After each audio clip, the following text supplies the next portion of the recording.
주식 방송을 진행하는 사람으로서 이렇게 외국계 증권사에서 긍정적인 얘기가 나올 때마다 최근 좀 흥분되기는 합니다. 골드만삭스가 재차 올렸습니다. 코스피 지수 5,700선까지 이제는 갈 수 있다라는 얘기가 나왔는데요. 최근 주가 상승, 이건 우리의 장이죠. 이걸 좀 분석했더니 그냥 막연한 기대감은 아니고요. 이익이 주도하는 코스피 지수 랠리였다 이렇게 보더라고요. 그러면서 중요한 게 기업의 이익 전망치를 상향 조정한 대폭 올렸거든요. 그 부분도 좀 말씀드릴 거고 그게 바로 이겁니다. 올해 기업 이익의 성장률을 75%로 대폭 올렸습니다. 기존은 50% 언저리였는데 거의 20% 추가적으로 올렸다. 75%로 상향하면서 당연히 이제 반도체 투톱이 좀 잘 잡아주고 있고 이렇게 되면은 반도체 소부장 쪽에서도 기대하는 바가 있고 또 코스닥 3천 시대 부분에서 이쪽에 좀 먹을거리 나오지 않을까라는 내심 기대감 이런 부분도 받쳐주지 않을까 싶습니다.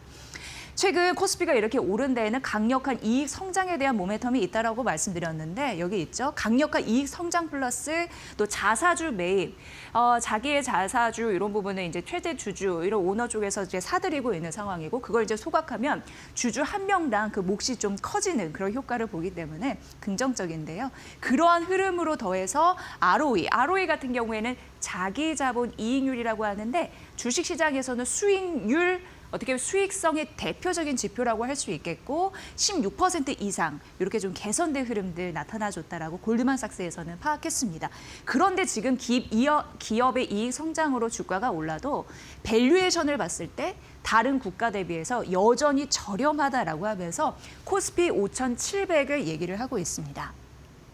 외국인 자금 유입이 지속이 되고 있고 이게 뮤추얼 펀드, 한국 전용 펀드 중심으로 이제 들어오고 있는 상황도 제시를 했고요.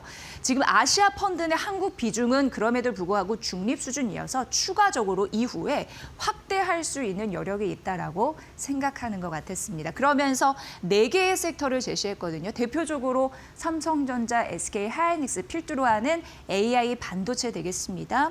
D램 가격 강세가 지속되고 있는데 이후에 두 번째 브리핑에서 머니코드에서 랜드 가격과 D램 가격 조금 더 분석을 해드릴 거고요. 산업재 같은 경우에는 대표적으로 기계, 건설, 선박, 철강 뭐 이런 거 대표적이죠. 근데 지정학적 긴장 때문에 트럼프의 그린란드 야욕에 관련해서도 우리 방산이나 조선이 수혜를 받을 가능성이 있다. 북극이 새 이제 뭐라 그럴까 성장 모멘텀이 될 가능성이 굉장히 농후하기 때문에 그런 흐름들 주말 사이 기사로 많이 나왔는데 방산, 조선 여기에 또 들어가 있고요. 여전히 미국은 트럼프 대통령의 압박 아닌 압박으로 인해서 재산업화 수혜 그리고 미국 와서 생산하라 뭐 이런 흐름들이 많이 나타나고 있는데 그거에 따른 우리나라에서 수주 강화 가능성 이런 부분도 함께 맞물려 있다라고 보시면 될 것 같습니다. 또한 정부 정책 이런 부분으로 기업의 거버넌스 개혁 이 이슈는 앞으로도 우리가 코스피 5천 안착에 이어서 6천, 7천 그리고 코스닥 3천 간의 굉장히 중요한 핫 모멘텀이 될 것으로 보이는데 개혁에 대한 근거이고요. 밸류업 정책, 자사주 소각 의무화, 상속세 개정 추진 이런 부분이 다 담겨 있는데 이것도 개정된다면 훨씬 코리아 프리미엄으로 가는 길목을 좀 확 터주지 않을까 이런 기대를 하게 됩니다.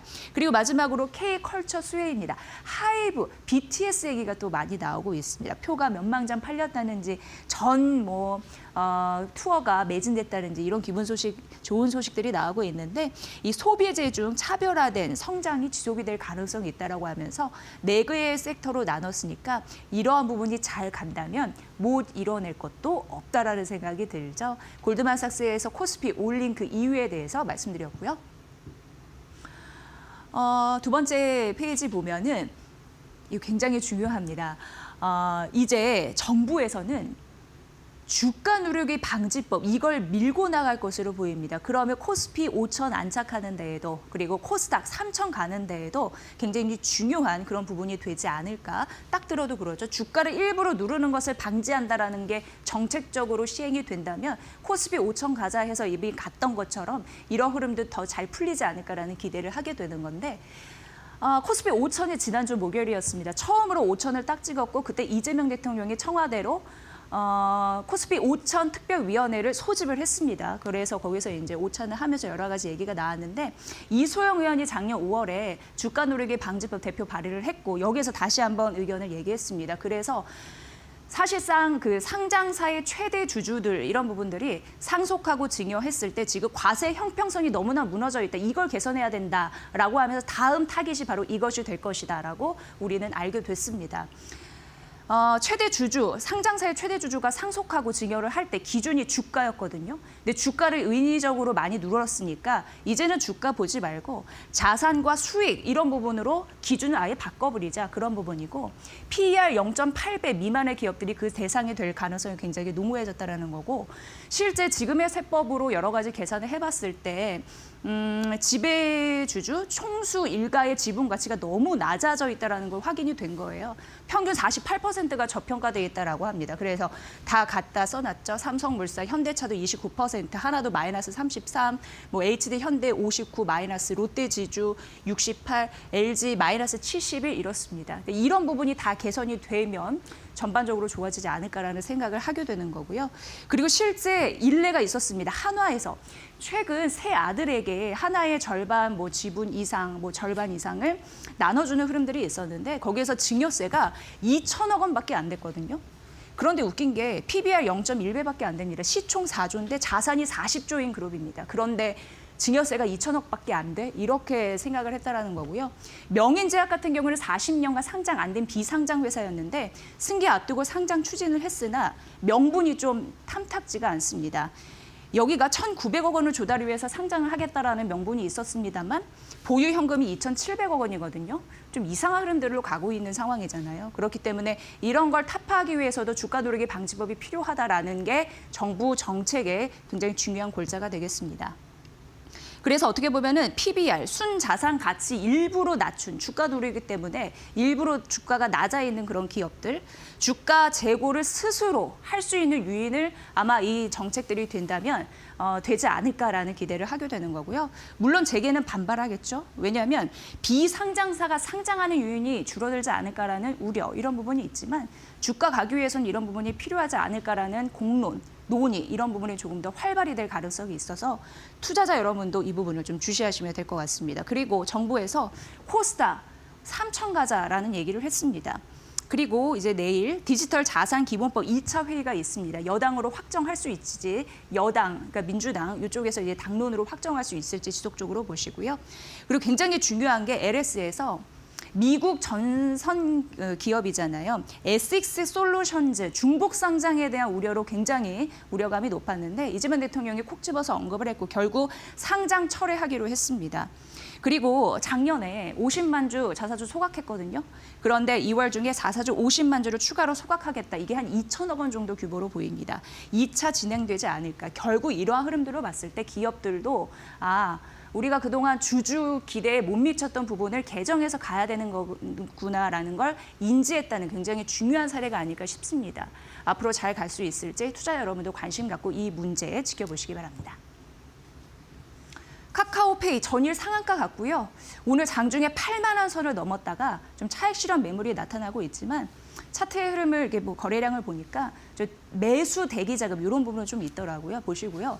그동안 카카오페이가 증권사에서 딱히 보고서가 많이 나오지 않았는데 최근 들어서 슬금슬금 하나씩 나오고 있습니다. 그리고 오늘 아침 보니까 키움증권에서 리포트를 내놨고 결론적으로 13만 원 유지한다. 작년 11월이었던가요? 그때 리포트를 내놓고 오늘 이제 그 다음 처음 내는 건데 13만 원 유지한다라고 하면서 인터넷 업종의 최선호주다라고 얘기를 했습니다. 지금 단기적으로 실적은 괜찮을 것으로 보이는데 여기가 좋게 보이는 이유가 기업의 체질 개선 그리고 상징적인 의미 변화 이런 부분에 있습니다. 올해부터 기업 가치를 내재할 것으로 본격화되는 원년이다 이렇게 표현을 했고요. AI 스테이블 코인 이런 부분이 굉장히 중요한 축이 될 텐데 단순히 스테이블 코인 관련주가 아니고요. 수혜주가 아니고 자산 관리를 해주는 에이전트로 성장하겠다라는 걸 굉장히 중요하게 보더라고요. 그러면서 에이전트 관련해서 결제하고 광고하고 그런 성장 단계에 진입할 가능성이 있다라고 하면서 기업 자체에 대한 체질이 좀 체급이 달라질 가능성을 언급을 했습니다. 실시간으로 수익률 개선 지원 이런 부분도 해준다고 하니까 다른 은행이나 증권사 대비 차별에 대한 경쟁력이 과연 나올 수 있을지 보시고요. 키움증권에서 목표 주가 13만 원 유지를 했으니까 보시고요. 오늘 8만 원 선 넘다가 좀 차익 실현 미모 있으면서 상승폭은 줄어들었습니다만 추가적인 상승 여력 잘 비칠 수 있을지 관심 있게 보시면 될 것 같습니다. 시장 분위기가 좋습니다. 오늘 삼성전자가 상승세 이어가고 있는데요. 외국인의 매수세가 135만 주 정도 유입이 되더라고요. 근데 삼성전자의 호재성 이슈가 탁탁 튀어오르면서 반응을 하고 있는 그런 모습입니다. 일단 삼성전자 작년 말에 메모리 공급 부족이 심각하다라는 걸 인식한 이후에 디램 같은 경우에도 최대 70%가 인상됐고 그 다음 타자 낸드로 옮겨붙고 있는 상황인데요. 삼성전자가 1분기 낸드 가격이 2배 이상 인상된 것으로 파악이 되면서 올해 1월부터 이런 현상이 나타난 것으로 업계에서는 파악이 된 그런 상황이고요. 삼성전자 그리고 SK 하이닉스 역시 비슷한 수준을 좀 예상했습니다. 삼성과 SK 하이닉스가 글로벌 대비해서 1위, 2위인데요. 노무라 같은 해외 증권사에서는 5위인 샌디스크까지 얘기를 해놓은 바가 있습니다. 머니코드에서 예측해 드린 바가 있는데 새해 낸드 가격 100% 인상할 계획이다라는 소식도 알려드린 바가 있는데요. 1위, 2위, 5위 이런 부분에서 낸드 가격 지속적으로 상승하는 흐름들이 나타나고 있습니다. 그런데 이럴 수밖에 없는 이유는 크게 두 가지. AI 확산되고 공급이 부족하기 때문에 이렇게 딱 두 가지로 연결해서 말씀드릴 수가 있는데 낸드를 기반으로 한 저장 장치 수요는 날로 늘어가고 있습니다. 그래서 기업용 저장 장치, ESSD 이게 좀 수요가 폭발하고 있는 상황이고요. 모바일과 PC 같은 경우에도 고용량 이런 부분이 이제 들어가면서 그 수요도 이제 폭증하는 흐름들이 나타나고 있습니다. 그리고 최종 온 디바이스 AI가 부상된다. 최종 기기단에 AI 연산하는 작업들 이런 부분 많아지면서 낸드 기반 이런 부분이 굉장히 중요해졌다라고 얘기할 수 있고요. 그리고 공급 제한 이슈를 말씀드렸는데 작년에 낸드 쪽에서 대규모 증설이 부재했습니다. 그러면서 또 여러 가지 공정 전환 이슈 때문에 공급량이 제한됐습니다. 그래서 사려는 사람들은 많은데 만들어지는 수가 적다 보니까 낸드의 가격이 튈 수밖에 없는 구조다. 이런 부분 좀 말씀드리고요. 그렇다면 메모리 앞으로 어떻게 될까? 품귀 현상은 일어날 거고요. 가격 인상은 지속될 것이다라고 얘기가 되고 있는 상황입니다. 그래서 1분기에 낸드가가 2배 이상 인상됐다고 말씀드렸는데 2분기 역시 인상 가능성이 있고 삼성전자가 고객사와 이를 협의하고 있는 것으로 이제 파악이 되고 있는 상황이고요. AI 인프라 비용이 대폭 올라가면서 스마트폰, PC, 각종 기기 이런 부분에 대해서는 원재료 가격이 상승한다라는 의미에서 봤을 때 줄줄이 그런 가격이 올라갈 것이다. 이렇게 또 업계에서는 예측을 하고 있습니다. 그리고 이제 단독 보도가 한 매체에서 나왔는데요. 이 삼성전자가 HBM4, 엔비디아 그러니까 엔비디아나 AMD 퀄 테스트 이제 통과를 해서 다음 달부터 양산 시작된다라는 부분이 있는데 어떻게 보면은 엔비디아 일단 입고가 됐다가 3월에 이제 GTC 연례 행사, 굉장히 중요한 엔비디아 행사가 열리는데 여기에서 차세대 AI 가속기 루빈의 그 생산이 잘 됐는지 그런 경쟁력이 있는지 시연하는 행사에 탑재돼서 보여줄 가능성이 있다라는 보도가 일부 언론사에서 단독 기사로 났습니다만 이런 흐름도 있다라는 점을 좀 알려드리겠습니다. 그래서 삼성전자 오늘 조금 더 잘 가는 이유가 이쪽에 배경이 되지 않을까라는 생각을 해보게 되고요. 다음 페이지에서 오늘은 이제 낸드를 중심으로 좀 스토리텔링을 짜봤는데요. JP모건에서 AI 확산이 결국 낸드 시장에서 구조적인 슈퍼사이클을 만들어낼 것이다. 이런 예측을 한 보고서를 하나 또 소개해드리도록 하겠습니다. 이게 낸드 업사이클은 단기적으로 가격 상승에 머물 것이 아니라 다년간 축적돼서 구조적인 상승 국면에 있다라고 JP모건에서는 얘기를 했고요. 당연히 낸드 업체가 상대적인 수혜를 입게 될 겁니다. 왜냐하면 서버와 AI 노출도가 높기 때문에 그리고 최선호주는 키옥시아라고 얘기를 했고요. 서버양 비중이 높기 때문에 키옥시아를 최선호주로 얘기하면서 삼성과 SK 하이닉스도 콕 집어서 얘기를 했습니다. 왜냐하면 기업용 저장 장치의 핵심 플레이어이기 때문이고요. 마이크론도 들어갔고 결과적으로 이 세 개의 종목도 비중 확대를 유지해야 된다라는 투자 의견을 제시를 했습니다. 앞으로 메모리단에서 낸드 플래시 쪽 볼 때 캐펙스, 설비 투자 지속적으로 유지될 것인가 그 여부가 중요하다라는 언급도 했는데요. 낸드 투자는 디램 대비 현저하게 낮습니다. 앞서서 말씀드린 거와 좀 일맥상통합니다. 그리고 클린룸 우선순위 같은 경우에도 디램과 HBM에 좀 집중돼 있어서 낸드는 좀 제약된 흐름들이 나타납니다. 그러니까 자체적으로 수요는 많고 또 비슷한 얘기지만 공급은 적기 때문에 가격이 튈 수밖에 없는 구조이고요.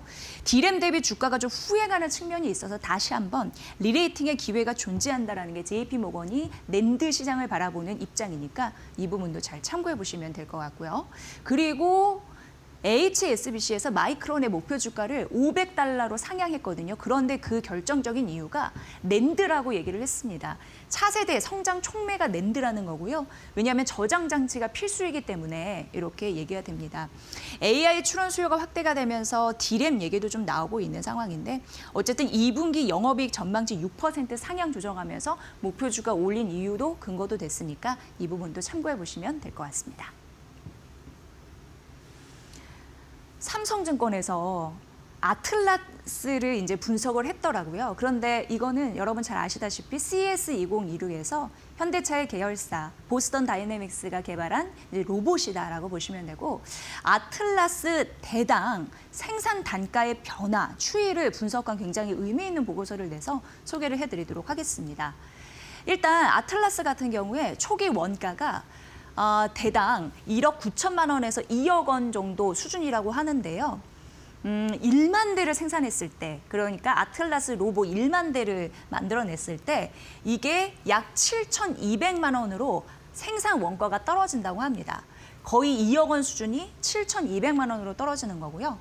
아틀라스 로봇을 3만 대만 생산을 하더라도 기존 25% 수준, 그러니까 4분의 1로 토막이 나는데 5천만 원으로 원가가 떨어진다고 합니다. 그리고 5만 대 생산을 하면요. 4,300만 원으로 떨어진다고 합니다. 그러니까 3만 대 만들면 원가가 4분의 1로 줄어든다라는 걸 좀 보고서에서는 얘기했고 손익 분기라고 해서 사업하시는 분들은 잘 아시겠지만 이 굉장히 중요한 그런 선이잖아요. 그런데 자동차 같은 경우 그리고 로봇과 좀 비교 분석을 해놨는데 자동차는 부품 핵심 이런 부분이 너무나 복잡하고 그래서 사실상 BEP, 손익 구조를 맞추기 위해선 모델 단위가 10만 대 필요하고요. 공장 단위는 20만 대에서 30만 대가 필요합니다. 그런데 로봇 같은 경우에는 부품 단위로 규모의 경제에 도달할 수 있는 단위가 만 대라고 합니다. 자동차는 10만 대인데 로봇은 만 대고 로봇은 공장 단위로 2, 3만 대인데 자동차는 공장 단위는 20만에서 30만 대. 이렇게 이제 비교하시면 되고요. 이렇게 되면은 로봇 같은 경우에 생산 원가 이런 부분만 잘 맞춰준다면 임금 부담이 완화될 가능성이 높다고 합니다. 그러면서 자동차 생산 원가가 떨어지기 때문에 초기 생산 단계는 시간당 임금이 14,000원 이런 부분이었었는데 로봇 3만 대 이상 생산할 때 시간당 임금은 1,700원으로 떨어져서 중국 인건비의 6분의 1 수준이라고 합니다. 굉장히 의미 있는 보고서입니다. 아틀라스 많이 만들어낼수록 뭔가 여력은 생기는데 이런 부분에서도 사회적인 합의가 좀 만들어질 수 있을지 좀 보셔야 될 것 같고요. 그리고 보스턴 다이내믹스가 내년부터 전략 그룹의 고객사 확보를 추진한다고 합니다. 그러니까 현대차 그런 부분 말고 더 고객을 좀 확장한다라는 의미에서 보시면 되는데요. 로봇 매출 가시화는 2029년부터 연 1조 원 매출을 인식할 가능성이 있다라고 언급했으니까 삼성증권의 현대차와 맞물린 아틀라스, 보스턴 다이내믹스의 IPO 가치 이런 부분 연결선에서 굉장히 중요한 분석 근거였습니다. 잘 참고해 보시면 좋을 것 같네요.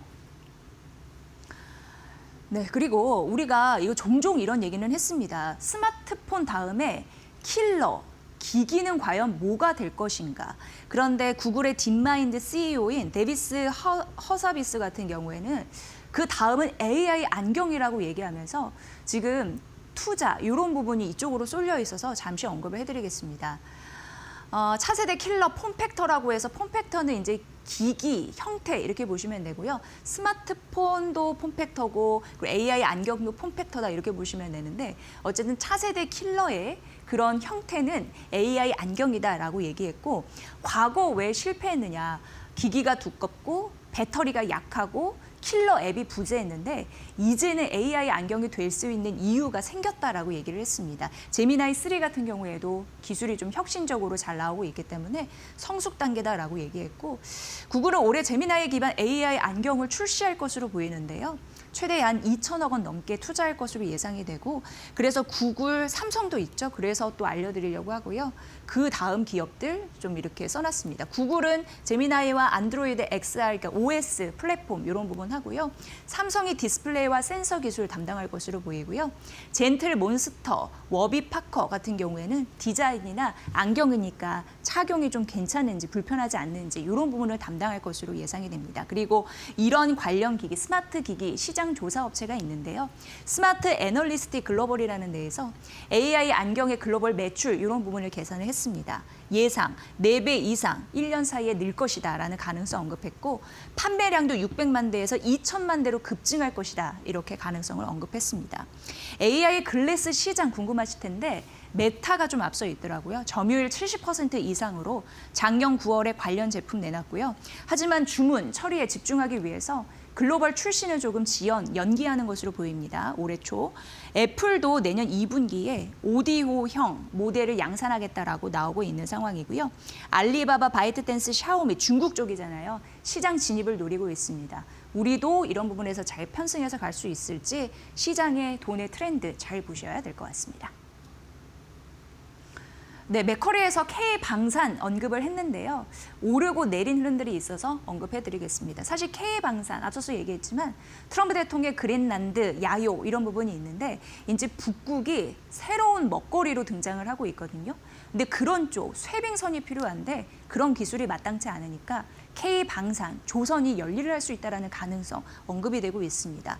그런데 이제 맥커리에서는 하나 에어로스페이스, 현대 롯데, LIG 넥스원 이렇게 분석을 해놨는데 하나 에어로스페이스만 이 세 종목 중에 올렸습니다.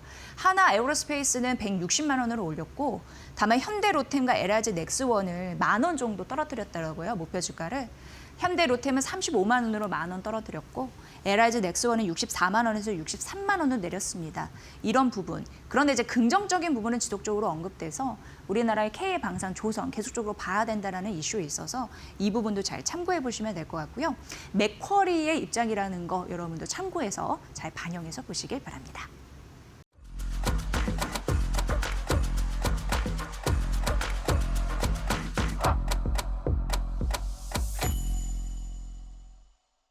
이 이슈이죠.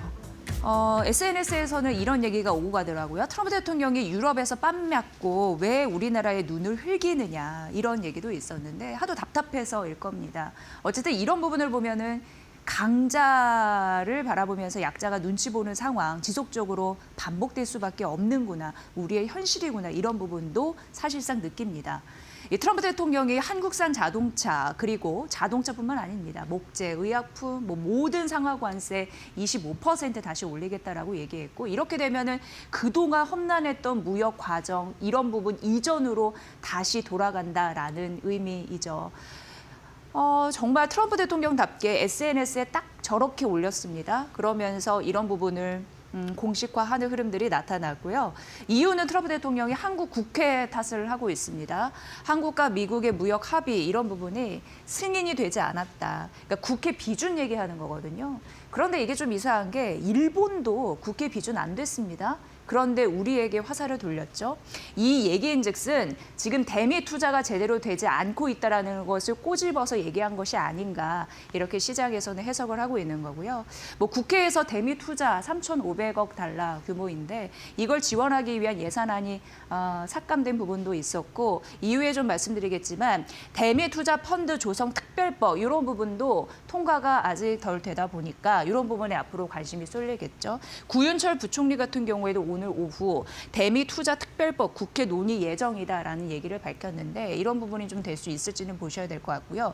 이런 부분이 제동을 걸린 것을 감안하고 대미 투자 제대로 안 해라고 하면서 관세 또 때린 흐름들 이게 지금 반복되고 있는 그런 상황입니다. 청와대 쪽에서는 당연히 이렇게 올렸으니까 트럼프 대통령이 미 관세에 대해서 인상한다는 공식 통보를 받은 적이 없겠죠, 당연히. 그리고 나서 후속 조치들이 지금 이뤄지고 있습니다. 아침부터 발빠르게요. 김정관 산업통상부 장관이 조속히 방미를 해서 상무장관과 회의를 하겠다라는 부분이 있고 구윤철 부총리 얘기는 했고요. 이런 흐름으로 우리 시장이 오늘 아침에 좀 화들짝 놀랄 만한 요소를 안고 출발했다 이렇게 보시면 됩니다. 그렇다면 가장 큰 타격, 아무래도 자동차 이런 부분을 생각하실 텐데 이 업종은 어떻게 생각을 해야 될까 궁금하실 텐데요. 그런데 시장 일각에서 전문가들은 이렇게 얘기합니다. 최근 자동차 업종이 올라간 이유는 로봇 밸류를 타서입니다. 그렇기 때문에 관세 낮춰져서 올라간 게 아니라 다른 쪽에 모멘텀이 있었죠. 그렇기 때문에 지금 이렇게 떨어졌을 때 다시금 매수의 기회를 찾는 그런 지혜가 필요한가라는 것도 생각을 하시더라고요. 어찌됐건 지금 보면 현대차 같은 경우에 그 매도의 폭을 좀 줄이는 흐름들이 나타나고 있어서 그런 심리가 반영되나라고 생각합니다. 하지만 이러한 부분은 역시나 우리 시장에는 악재이긴 맞습니다. 왜냐하면 시장은 불확실성을 가장 싫어하는데요. 그런 흐름들이 나왔다라는 점에서 봐야 됩니다. 그래서 단기적으로 변동성은 불가피할 가능성이 있고 트럼프 대통령과 무역 협상을 하든 뭘 하든 자기의 입장에 반하는 경우에는 다시금 이런 게 번복될 수 있구나 신뢰가 확 떨어지는 흐름들 이거를 다른 국가에서도 보고 있을 겁니다.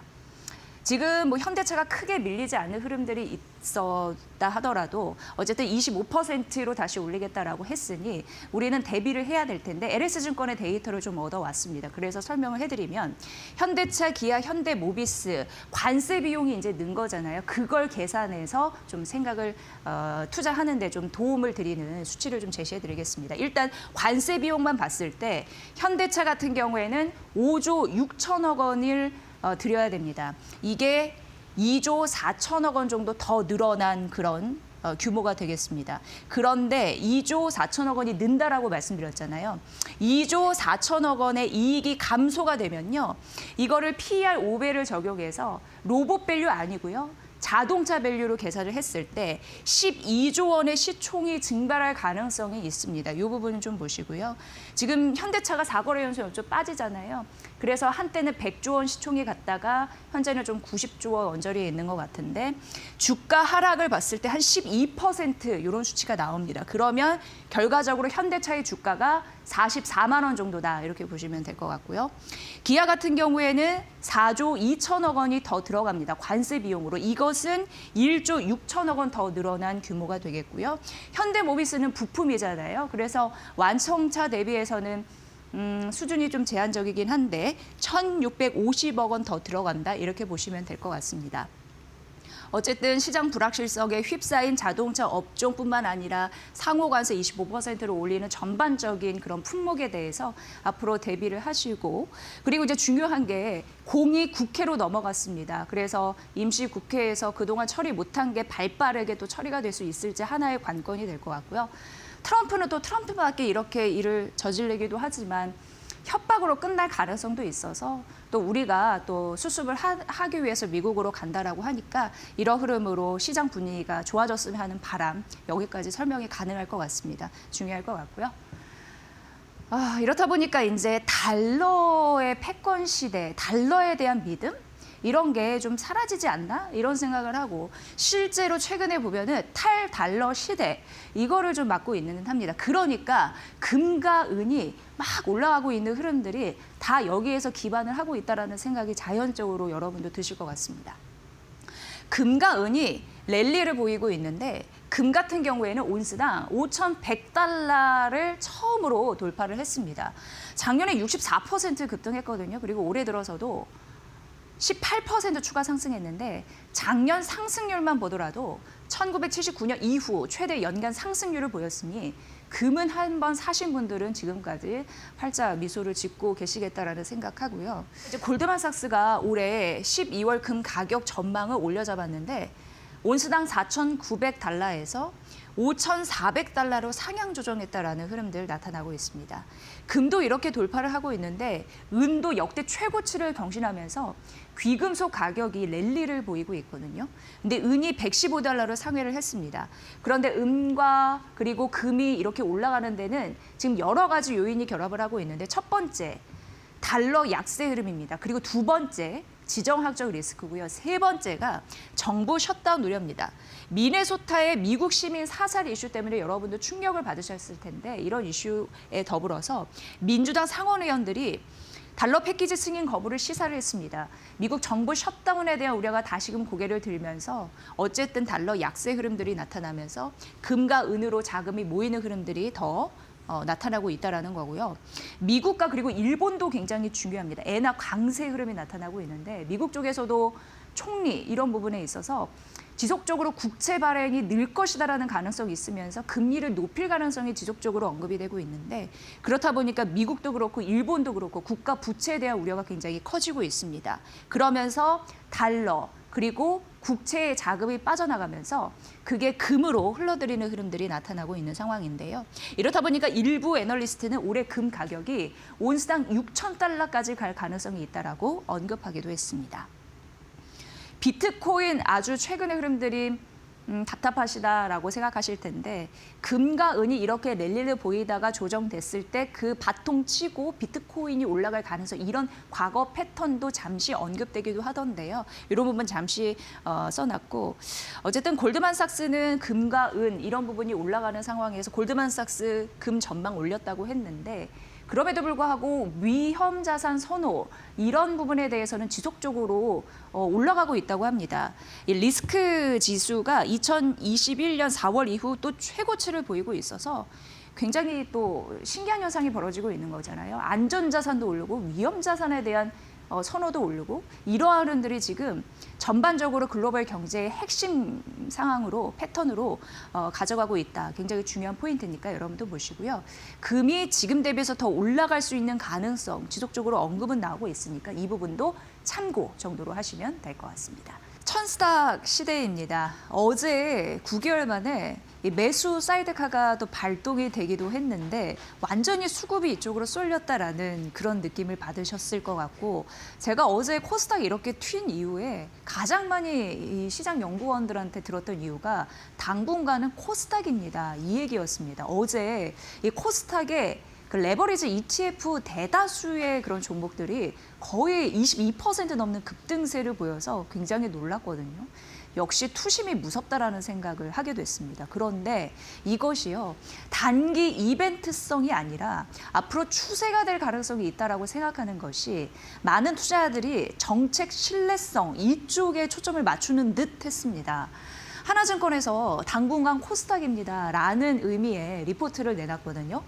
근데 이게 전반적으로 구조적으로 살펴보면 그동안 봤을 때 금리 인하와 원화 강세 국면에서 이 코스닥이 월 평균 한 0.7% 수익률이 났다고 합니다. 물론 지금은 장기 금리 상승이라는 약간의 우려 요인이 있긴 합니다만 대세로 봤을 때는 주요국의 통화 정책은 완화 기조로 가고 있기 때문에 금리 인하 국면이라고 해도 크게 틀리지는 않고 어제 오늘 다시금 환율이 오르는 흐름들은 있습니다만 원화 강세 되돌림 현상이 나타나는데 코스닥은 어떻게 보면은 기술 혁신 관련한 종목들이 좀 있기 때문에 그런 종목들이 워낙 강세였을 때 탄력적으로 오를 가능성이 예전도 있었기 때문에 그런 부분으로는 주요 포인트다라고 보시면 될 것 같습니다. 그리고 1월 효과 이런 부분도 눈여겨보시면 되는데요. 통상 데이터가 있습니다. 97년도부터 작년까지 1월 평균 수익률이 2.7% 가깝게 됐거든요. 그러니까 지금 1월 효과까지 더해질 가능성 이런 부분도 눈여겨보시면 될 것 같고요. 앞으로 향후 관건은 정책 신뢰성 때문에 코스닥이 오른 만큼 왜냐하면 정부가 코스닥 3,000을 얘기했기 때문이죠. 정부 관계자가. 그렇기 때문에 정부 정책이 정말 실행이 될 수 있을지 이게 어떻게 보면 돈의 방향을 적극적으로 이끌어갈 수 있을지 여기에 달려있다라는 얘기가 나오는 거고요. 대표적으로 종합투자계좌 IMA에 관련해서 얘기를 머니코드에서 말씀드린 부분이 있는데 이를 예로 들어도 고객 예탁금의 25%를 모험 투자 자본, 그러니까 스타트업이나 벤처가 되겠죠. 여기에 의무적으로 투자하는 정말 이런 정책이 실행될지 국민 성장 펀드에 대해서도 지금 관심이 고조가 되고 있는 상황인데 왜냐하면 5년간 150조 원을 투입을 합니다. 이러한 동의 방향성이 정말 정책과 맞물려서 간다면 투자금이 글로 갈 수밖에 없으니까 거기서 돈 버는 기회가 생길 가능성이 높다라는 데에 앞으로 좀 보셔야 될 것 같습니다. 그리고 이 코스닥이 본질적으로 좋아지기 위해선 기대감뿐만 아니라 실적으로도 확인하는 게 굉장히 중요합니다. 우리는 대형주, 대장주 쪽에서 그런 부분을 확인해 봤기 때문에 실적 확인이 중요하고 그런 부분이 모아졌을 때 코스닥 상승 추세가 상승 추세가 가능하다라는 그런 리포트니까 이 부분 참고해 보시고요. 다음 페이지 보면요.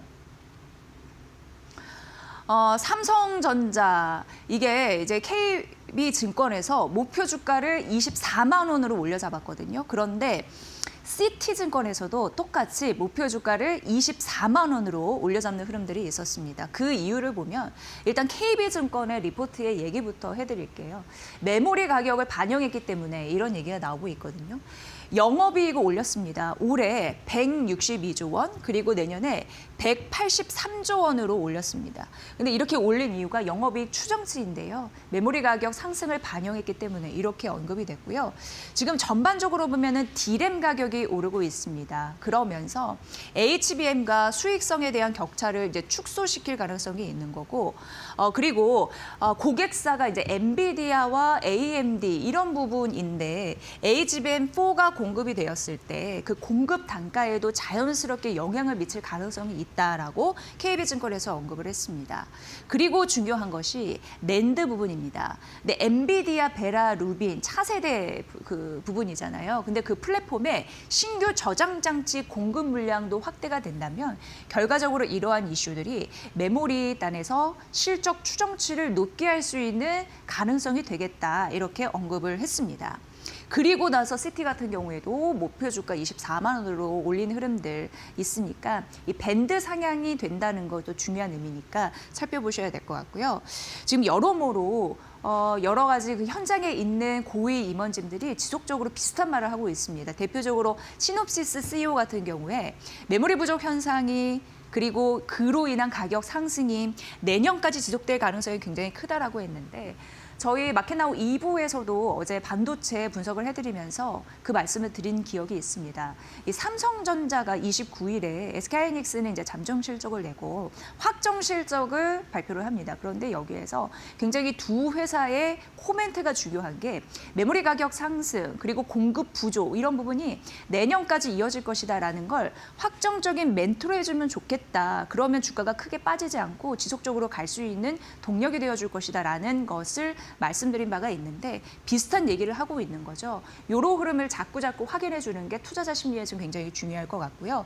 그렇기 때문에 시놉시스 CEO는 지금이 메모리 기업들의 황금기이다라고 얘기를 했고 당연히 삼성전자와 SK하이닉스가 여기에 포함이 되어 있습니다. 게다가 마이크론 같은 경우에도 1, 2, 3이니까 생산 확대를 목표로 하고 있는 상황인데 그런데 공급 부족 현상이 지속적으로 나올 수밖에 없는 게 실제 가동까지는 몇 년이 소요됩니다. 여기에서는 2년 정도로 봤는데요. 그렇다 보니까 메모리 가격 상승에 대한 요인들이 좀 충분한 그런 상황인 거고요.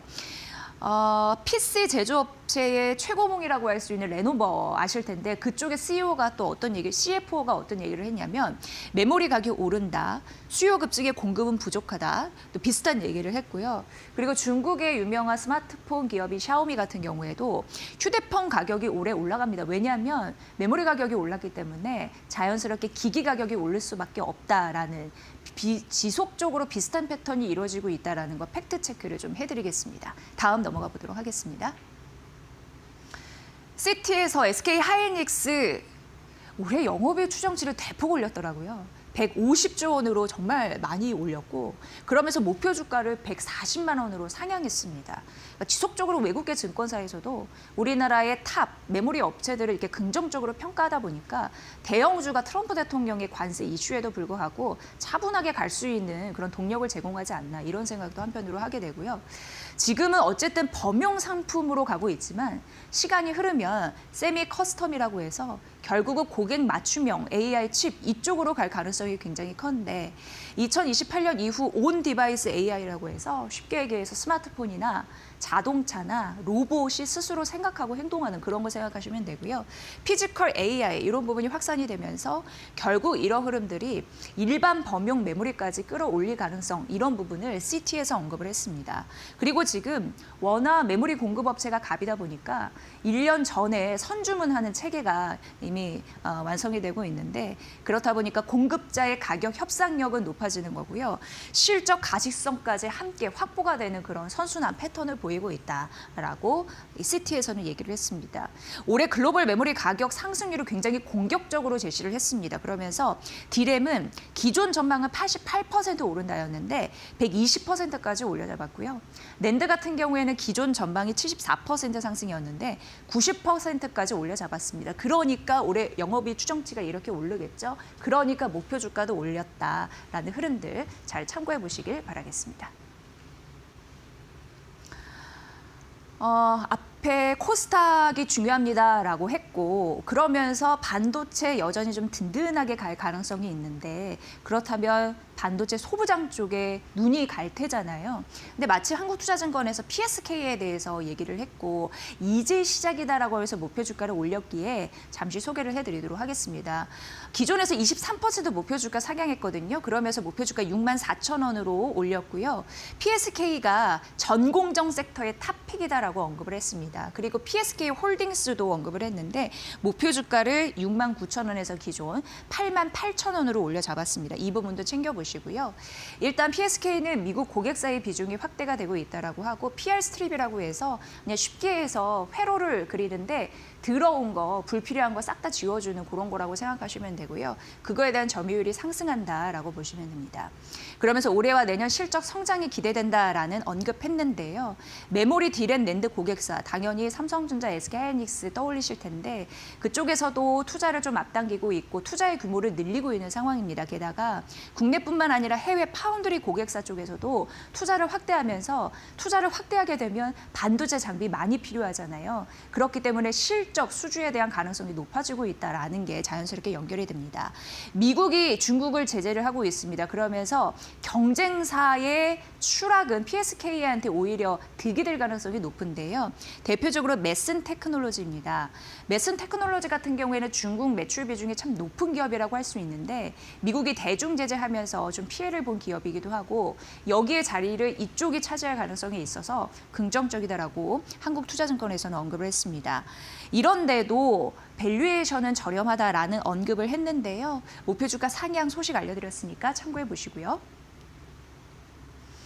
JP모건에서 K조선을 얘기했는데 군함을 긍정적으로 바라보면서 지금 대표적으로 하나오션을 탑픽으로 제시했거든요. 그 다음이 HD 현대중공업이고 그 다음이 HD 한국조선해양이고 그 다음이 삼성중공업이라고 얘기한 바 결과적으로 하나오션이 군함 쪽에서는 가장 탑픽이다라고 언급을 했습니다. 과거는 외국인들이 좋지 않게 생각을 했다라고 하는데 이제는 완전 탈바꿈했다라고 보는 게 강력한 해군 사업에 대한 모멘텀을 얻고 있다라고 했고 군함 사업 같은 경우에는 국가 안보에 직결되기 때문에 우리가 지금 트럼프 대통령의 발목을 잡혀서 25% 추가 관세, 25% 관세 다시 재인상하는 결과적인 흐름들이 나오기는 했습니다만 이런 조선주 같은 경우에는 든든한 버팀목이 될 수 있기 때문에 이런 부분을 협상을 또 다시 해야 되지 않나 이런 생각도 들고요. 어쨌든 군함 산업은 조선주에 대해서 밸류 핵심의 잣대다 이런 얘기를 했습니다. 그리고 조선주 같은 경우에는 로봇과 테크처럼 완전히 고밸류를 적용할 수 있는 시점에 와 있다. 이런 또 언급을 JP모건에서는 했습니다.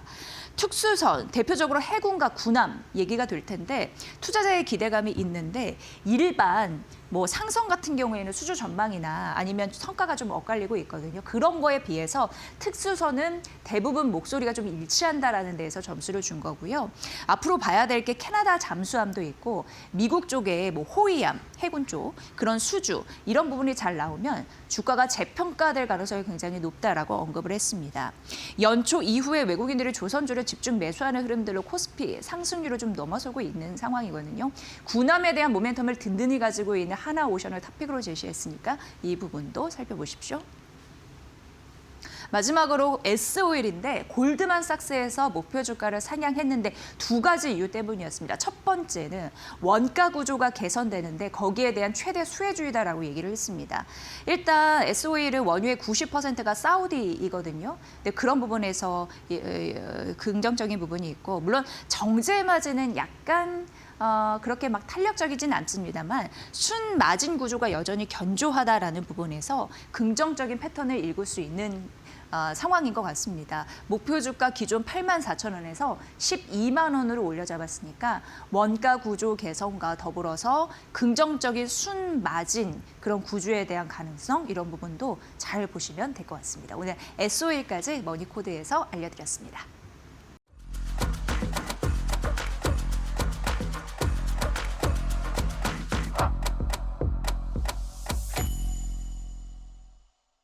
이러한 이슈도 뭐 큰 문제 없다라고 오늘 시장은 반응하는 듯합니다. 트럼프 대통령이 하루 만에 이렇게 얘기했잖아요. 한국산 제품 다시금 25% 관세를 인상하겠다. 이러면서 한국 국회가 대미 투자 특별법 이 통과가 지연되는 이런 부분 그리고 대미 투자에 대해서 불만이 있는 부분과 캐나다 쪽에서 자동차 공장을 만들려고 하는 의도 등 이런 부분들이 찝찝했는지 연일 압박 수위를 높였는데 하루 만에 또 한국과 함께 해결책을 찾을 것이다라는 언급을 했습니다. 이러면서 리스크가 아웃된 흐름들 나타나면서 오늘 증시 전반에 아랑곳하지 않고 가는 흐름들이 나타나고요. 하나 그냥 추가적으로 말 나온 거를 얘기하면 이 쿠팡과 같은 미국 기술 기업을 겨냥한 한국 이 규제를 하지 말라라고 또 압박을 가했다라는 이슈 있었습니다. 우리가 여기에서 쿠팡을 콕 집어서 얘기했는데 정말 우리나라의 대다수 서비스를 하는 기업인 쿠팡이 미국 기업인가 다시 새삼스럽게 깨닫는 분 계시겠는데 쿠팡은 일단 뭐 뉴욕 증시에 상장이 됐고요. 그리고 주재 회사가 미국에 주소가 있고요. 의장도 미국 시민권자이고요. 무엇보다도 쿠팡이 적자 때문에 배송 관련해서 굉장히 돈이 많이 들어가서 죽을 뻔했을 때 소프트뱅크 같은 해외 자본에 의해서 그거를 버텨왔다라는 점만 봐도 정말 미국 기업인가 이런 생각 다시 하게 되고 실질적으로 법적으로는 또 미국 기업이어서 또 편들기를 하고 있습니다. 그런데 최근 정보보안 관련 교수랑 인터뷰를 했는데 지금 해킹 관련 사고, 개인정보 유출에 대해서 굉장히 민감한 시국이잖아요. 그래서 뭐 SKT 이런 부분 조사를 다 끝낸 인력들이 쿠팡에 매달리고 있는데 이런 와중에서 건들지 말라 이런 이슈가 나와서 앞으로 이런 부분에서는 어떻게 풀어나갈지 이런 부분은 핵심 포인트가 될 거니까 눈여겨보셔야 될 것 같고요. 더해서 미국 부통령이 한국 정부의 의미 있는 규제 완화를 원한다 비슷한 얘기를 하면서 그리고 미국 무역 대표부 대표 같은 경우에도 한국이 이런 미국 기술 기업을 제재하는 건 한미 FTA에 위반하는 대응이다라고 얘기를 했는데 이런 지속적인 언급이 나오는 배경, 그 토대 이런 부분을 보셔야 됩니다. 어쨌든 이런 미국 기술 기업에 대한 규제 이런 것 때문에 트럼프의 관세 이런 부분이 나왔나 다시 한번 이제 복귀를 하는 기사들이 나왔다라는 거. 하지만 시장을 아랑곳하지 않고 오늘 제 갈 길을 가고 있다라는 거 말씀드리고요. 두 번째 보면은 현대차. JP모건에서 현대차의 비중 확대는 유지한다라는 전략을 제시를 했습니다. 그러면서 관세가 정말로 25% 확장됐을 때 현대차와 그리고 기아 이런 부분에서 봤을 때 얼마나 타격을 줄 것인지 그런 부분까지 계산을 해서 잠시 언급을 해드리면요. 직접적인 타격이 있겠고 간접적인 영향권이 있을 텐데 직접 타격을 보면은 올해 영업이익 감소가 현대차는 1조 7천억 원 정도, 기아는 1조 4천억 원 정도 바라봤고요. 간접적인 부분에서 봤을 때 사실 일본과 유럽 경쟁사 대비해서 가격 경쟁력을 또 유지를 해야 하는 현대차 그룹 입장에서 미국의 인센티브 1,000달러 인상 가능성이 있는데 이렇게 되면은 영업이익이 한 9% 빠질 가능성이 있다라고 언급을 했습니다. 이 부분은 좀 눈여겨보시고요. 그럼에도 불구하고 이게 더 중요하겠죠. 왜 JP모건이 현대차 그룹의 투자 의견을 비중 확대를 유지한다라고 얘기를 했냐면 현대차 같은 경우에는 하이브리드의 경쟁력이 좀 막강합니다. 그래서 전기차, 이 캐즘, 수요 둔화에도 불구하고 그쪽이 단단하게 방어를 해줄 것이다. 이렇게 얘기를 하고 있고요. 그리고 강력한 주주 환원에 대한 의지 이런 부분도 언급을 했고요. 보스턴 다이내믹스 휴머노이드 시장 확대에 대한 기대감, 로봇 밸류체인, 피지컬 AI와 묶여서 기업 가치가 빵 떴기 때문에 그런 흐름을 무시할 수 없다라고 말씀드렸습니다. 어제 발빠르게 트럼프 관세 리스크에 대해서 언급을 해드린 바 있지만 정말 현대차 그룹 같은 경우에는 관세 좀 깎아줬다고 주가가 빵 뛴 게 아니라 현대차 그리고 로봇이 함께 엮였기 때문에 주가가 드라마틱하게 오른 거기 때문에 그 본질을 얘기했다라고 해도 크게 틀리지 않고요. 그런데 JP모건에서는 시종일관 현대차보다는 우리는 기아를 더 선호한다. 투자 매력이 더 있다라고 얘기를 했습니다. 그 얘기인즉슨 주가에서 바라봤습니다. 상대적으로 현대차 대비 기아가 덜 상승했거든요. 올해 주가 상승률 기아가 26%, 현대차 같은 경우에는 64%, 그러니까 추가적으로 상승 여력이 기아에 있다라는 부분이고 현금 배당을 통해서 앞으로 수익 창출에 대한 잠재력도 기아가 더 있다라고 언급을 했습니다. 이 부분에서 비중 확대 유지, 현대차 그룹의 이슈 좀 보시고요. 오늘 기아와 현대모비스 실적 발표 나고 내일 현대차 실적 발표 나는데 이 부분도 굉장히 중요한 포인트가 될 것 같습니다. 오늘 반도체 대형주도 강합니다. 그렇기 때문에 코스피가 잘 갈 수밖에 없는 요인을 제공하는 거죠. 시총 비중이 크니까. 오늘 전반적으로 삼성전자, SK하이닉스가 두 종목 모두 52주 신고가를 경신했습니다. SK증권에서 굉장히 파격적인 단어를 써야 마땅할까요? 어쨌든 목표 주가를 꽤 많이 올린 리포트를 삼성전자 그리고 SK하이닉스 각각 내서 이 기조가 어떤지에 대해서 설명을 먼저 드리겠습니다. SK증권에서 삼성전자 목표 주가를 26만 원으로 써냈습니다. 국내 증권사 중에서 가장 높은 주가 밴드 상단이다라고 보시면 되고요. 기존 대비해서 53% 올렸습니다. 올해 영업이익 보면 이거 삼성전자인데 180조를 벌 것이다 이렇게 예상했더라고요. 이 수치가 엄청 많이 올라간 건데 1년 사이에 314% 성장한 수치일 것이다라고 SK증권의 연구원이 이거를 계산을 한 거고요. 그러니까 수익성은 사상 최고치를 찍는 거죠. 이게 어떻게 보면 올해 메모리 가격 상승에 따른 그 시장에 대한 영향이라고 보시면 되는데 D램과 낸드로 나눠서 분석을 했습니다. 일단 D램 같은 경우에는 111% 그리고 낸드는 87% 상향 조정했거든요. 그러니까 영업이익단도 이렇게 높아질 수밖에 없는 것 같습니다. 여기 보면은 전통 사이클 논리를 이제 그만해라라는 부분인데 어떤 얘기냐면 메모리 가격이 급등하면 메모리 공급을 하는 갑의 위치에 있는 삼성전자와 SK하이닉스 그리고 마이크론까지 껴넣으면 단기적으로 실적이 팍 튀어오를 수 있습니다.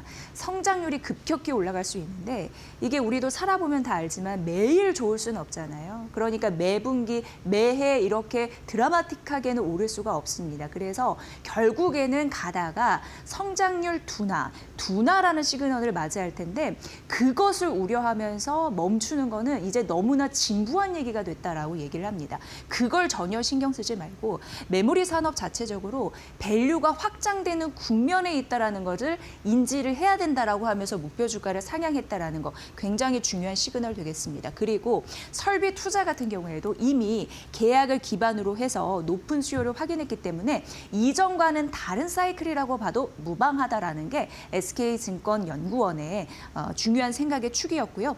삼성전자 실적 회복세를 주목해야 된다라고 얘기하면서 양적 성장의 사이클에 진입을 했다라는 거, 그리고 가파른 주가 상승에도 더 주가가 오를 수 있는 가능성을 언급을 했습니다. 목표 주가 26만 원까지 국내 증권사는 바라본다. 굉장히 중요한 시그널 오늘 나왔으니까 보시고요. 다음 페이지에서 만나보면 또 SK증권이 SK하이닉스를 분석을 했습니다. 그게 보면은 목표 주가를 150만 원으로 올려잡았거든요. 삼성전자에 이어서 SK하이닉스 목표 주가 150만 원으로 얘기했는데 일단 SK증권의 그 SK 하이닉스를 바라보는 영업이익 전망치는 어떻게 보시면 되냐면요. 올해 영업이익이 147조로 보시면 되고요. 또 수익성 모두 최대 전망으로 보니까 앞서서 삼성전자와 SK 하이닉스를 바라본 그 맥락은 똑같으니까요. 여기는 이렇게 수치만 아시면 될 것 같습니다. 어쨌든 SK증권은 SK 하이닉스를 150만 원으로 목표 주가를 업시켰다라는 거고 지금 보여드리는 거는 이제 KB증권이거든요. KB증권은 SK 하이닉스의 목표 주가를 120만 원으로 상향 조정했습니다. 다 오늘 아침 리포트 나온 그런 내용이고요. 보면은 KB증권은 올해 132조 원으로 SK증권 영업이익을 본 거고 내년은 151조 원으로 본 겁니다. 그러니까 SK증권과 KB증권이 어떻게 영업이익 추정치를 계산했는지 비교해 보시는 것도 관전 포인트일 것 같고요. 일단 KB증권은 D램과 낸드로 나눠서 분석을 했는데 D램 같은 경우에는 AI 데이터 센터에 대한 수요가 폭발적이다 보니까 고부가 메모리 출하가 증가된다라는 부분과 더불어서 일반 D램 가격이 상승하거든요. 그러면 HBM 수익성과 격차를 축소하게 되고 차세대 HBM4 같은 거 그런 부분에 있어서도 공급 단가에 우리가 이제 협상을 하게 되면은 높게 부를 가능성이 농후하다라는 겁니다. 그런 부분에서 긍정적이다라는 얘기를 했습니다. 그리고 낸드 같은 경우에는 엔비디아의 차세대 AI 플랫폼이 베라 루빈인데요. 여기에서 ICMS 수요가 증가한다고 하는데 메모리 저장 장치라고 보시면 됩니다. 그러니까 낸드 같은 경우에는 저장 장치 이런 부분이 특화된 거니까 그래서 이런 부분으로 봤을 때 향후 실적이 추가적으로 업될 가능성이 있다라고 이렇게 구체적으로 제시를 했습니다.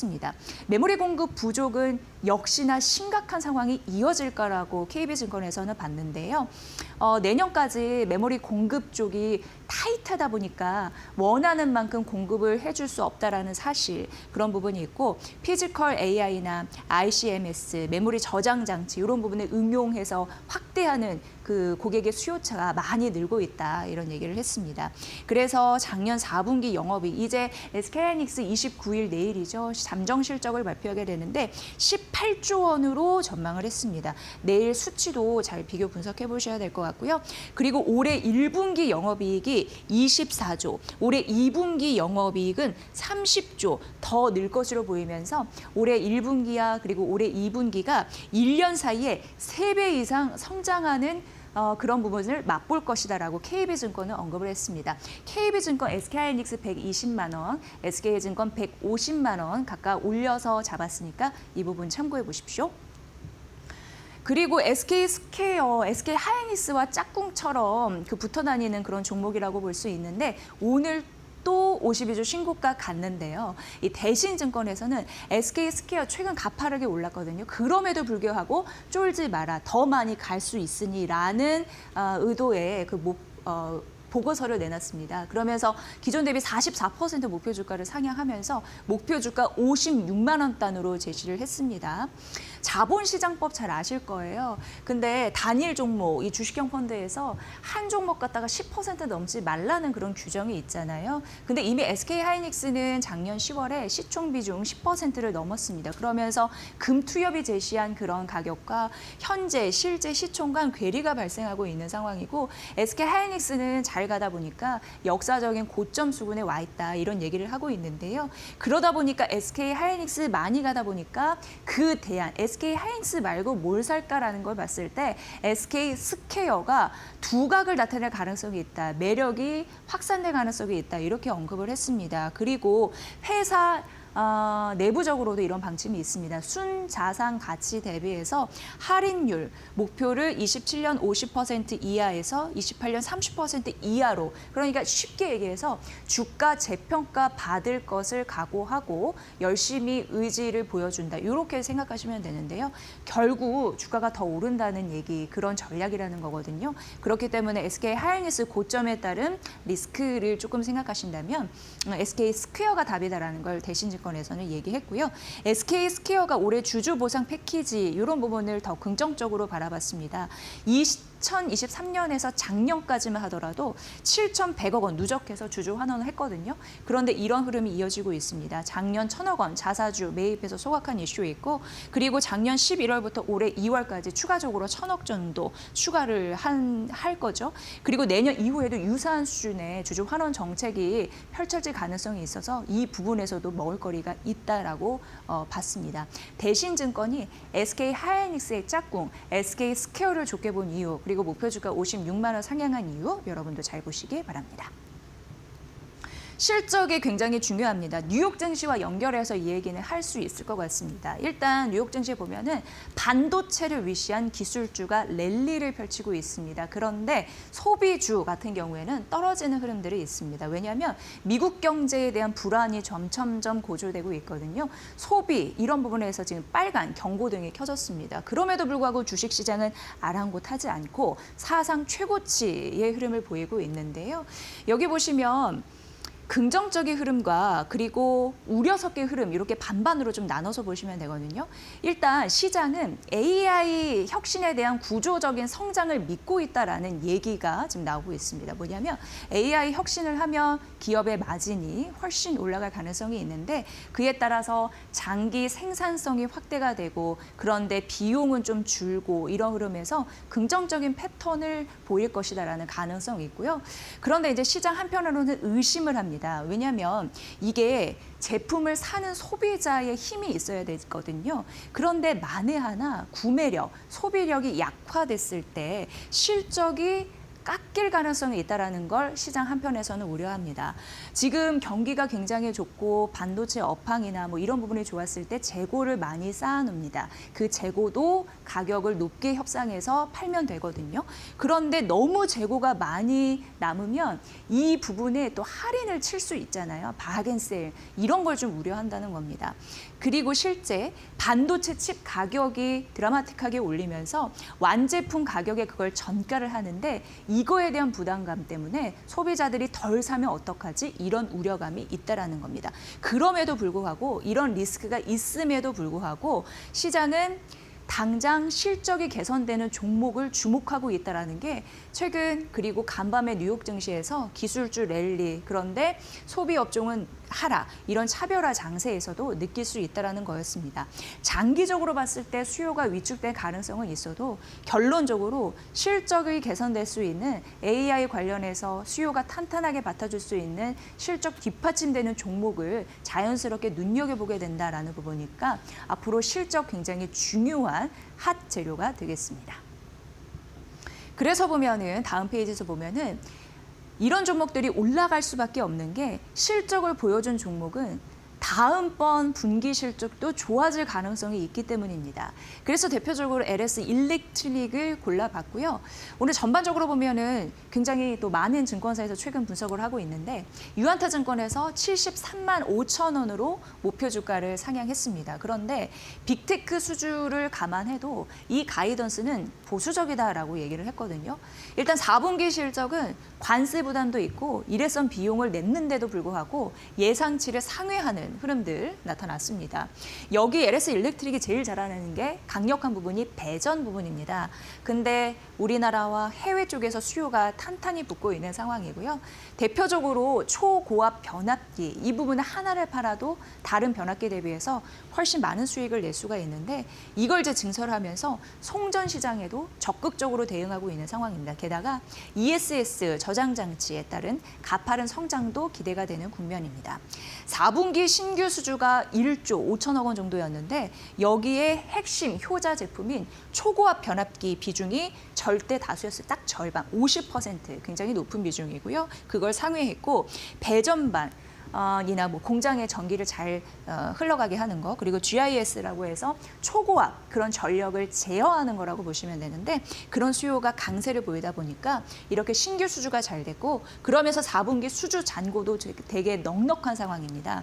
5조 원 정도 되는데 전력 인프라 비중 4조 5천억 원 정도 근데 초고압 변압기 비중 또 50% 이상 비슷한 맥락으로 굉장히 탄탄한 그런 실적을 자랑하고 있습니다. 그러면서 추가적으로 수주가 기대된다라고 언급을 했는데요. 부산 공장 증설 완료 때문에 물량 확보 이런 부분도 긍정적이라고 하니까 이 부분도 잘 참고해 보시면 될 것 같고요. LS 일렉트릭 JP모건에서 60만 원으로 올렸습니다. 근데 우리 국내 증권사가 더 많이 올린 거죠. 앞서서 73만 원이라고 말씀드렸으니까. 일단 JP모건은 목표 주가를 53만 원에서 60만 원으로 올려 잡은 거고요. 수주 잭팟에 따른 압도적인 잔고, 앞서서 설명드린 그 부분이라고 생각하시면 될 것 같습니다. 일단 데이터 센터 고객으로부터 1조 원 이상 수주를 확보했고요. 핵심 작품이 고압 변압기, 초고압 변압기라고 말씀드렸는데 그 수주 잔고 같은 경우에도 벌써 3.5년치를 확보해 놓은 상황이라고 했고, 그렇다 보니까 29년까지 괜찮은 견조한 실적이 지속이 될 것이다라고 언급을 했습니다. 북미 시장도 공격적으로 확장하고 있는 바 2028년부터 이제 2년 남았습니다. 연간 4천억 원 이상 추가 매출이 발생할 가능성이 있다라고 JP모건에서는 언급을 했습니다. 올해 기업에서 신규 수주 목표를 굉장히 보수적으로 잡았대요. 그럼에도 불구하고 왜냐하면 너무 잘했으니까 이전에. 그럼에도 불구하고 실제 수준은 이 가이던스, 기업에서 내놓는 가이던스를 훨씬 상회해서 나타날 가능성이 높다라고 얘기했습니다. JP모건이 선택한 종목 잘 보시고요. 마지막으로 LG이노텍 되겠습니다. 골드만삭스의 분석인데 참 이게 국내 증권사와 괴리가 커서 다시 한번 좀 언급을 해드리겠습니다. 일단 골드만삭스는 중립으로 유지했고 목표 주가는 조금 올렸습니다. 근데 LG이노텍이 현재가가 25만 원이거든요. 그러니까 이 부분은 좀 보시고요. 일단 긍정 요인은 카메라 스펙 업그레이드로 단가가 오른다는 거, 그리고 애플 아이폰 프로 비중도 확대가 된다는 거, 하나 팔아도 더 남을 거니까 이 부분이 있는데 올해 불확실성을 아이폰 출시 일정에 대한 리스크로 꼽았고 메모리 원가 상승을 얘기를 하더라고요. 그렇다 보니까 부품 수요에는 압박성 재료다 이렇게 얘기를 했습니다. 어쨌든 LG이노텍 골드만삭스에서는 24만 5천 원으로 올려잡았지만 현재 주가 대비해서 낮은 위치이고, 근데 현대차증권이 오늘 아침에 36만 원짜리 보고서 냈거든요. 그러니까 꽤 갭이 큽니다. 그러니까 국내 증권사는 LG이노텍을 좀 좋게 보는 의견이 좀 다수였습니다. 그래서 그대로 국내 증권사 굉장히 많이 있었거든요. LG이노텍에 대해서. 그 제목들 앞에 써놨으니까 긍정적인 흐름들이 있다는 거 참고하시면서 비교 분석해 보시기 바랍니다. 오늘 LG이노텍까지 말씀드렸습니다.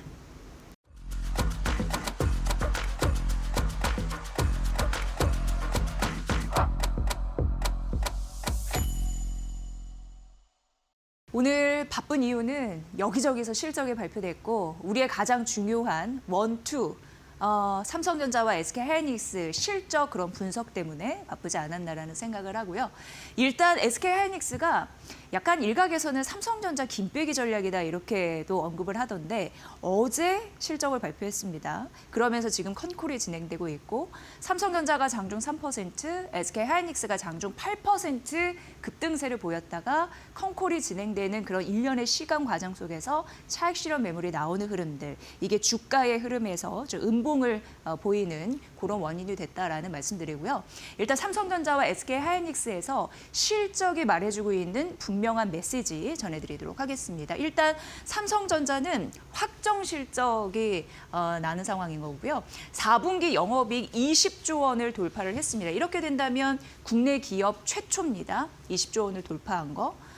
그리고 중요한 건 이제 반도체 쪽에서 얼마나 영업이익을 거뒀을까인데 16조 원 넘게 나오면서 1년 만에 무려 460% 성장한 흐름들을 맛봤습니다. 그리고 이 부분이 굉장히 중요했는데 사실 올해 배당소득 분리 과세 이런 부분이 실시가 되면서 기업 입장에서는 안 그래도 이재명 대통령이 코스피 코스닥 혁신 관련한 자본시장을 더 활기차게 만들 수 있는 방안을 강구하라 이런 부분을 또 계속적으로 주문하고 있기 때문에 고배당 기업의 타이틀을 거머쥐어야 됩니다. 특히나 삼성전자, SK하이닉스 분명한 책임감을 갖고 있을 텐데요.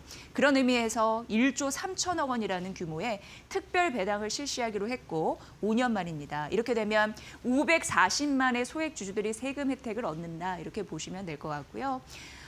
예전에도 이런 부분이 있었죠. 24년부터 올해까지 주주 정책에서 연간 거의 10조 원 정도 규모의 정규 배당을 진행하는 흐름들이 있었고, 그리고 이번에 1조 3천억 원의 특별 특별 배당을 실시한다라고 얘기했기 때문에 이런 부분 더하면 연간 총 배당이 11조 원을 넘어서는 그런 규모가 되니까 보셔야 될 것 같습니다. 그리고 SK 하이닉스인데요. 이제 어제 이례적으로 실적 발표했다라고 말씀드렸고 지금 컨퍼런스 콜 진행되면서 여러 가지 기사들이 나오고 있는 상황인데요. 영업이익이 4분기 19조를 넘어섰습니다. 이렇게 되면은 삼성전자가 4분기 국내 기업 처음으로 20조 달성했고 그 다음에 SK 하이닉스가 굉장히 근소한 격차로 따라붙고 있다는 거 느끼실 것 같고요. HBM 주도로 메모리 공급 부족이 이어지고 있다라고 했는데 지금 SK 하이닉스 컨콜에 따르면 메모리 부족 현상은 하반기에 더 재고 부족이 심각해질 것이다 이렇게 얘기를 하고 있는 상황이고요. HBM4에 대한 자신감도 피력을 했습니다. HBM3E 수요를 확보하는 게 목표인데 경쟁자를 인식한 듯 그들이 당분간 우리를 추월할 수 없을 것이다라는 코멘트 이런 부분도 언급을 했습니다. 보시면 될 것 같고요. 다음 페이지에서 넘어가 보면요. SK하이닉스가 조금 더 놀랄 만한 성과를 이뤘던 거는 영업이익률에 있습니다. 4분기 영업이익률이요. 보시면 58.4%입니다. 그런데 TSMC보다 훨씬 잘한 겁니다. 왜냐하면 TSMC는 54%거든요. 그러면서 7년 만에 영업이익률입니다. 이 부분에서 앞서갔다라는 흐름.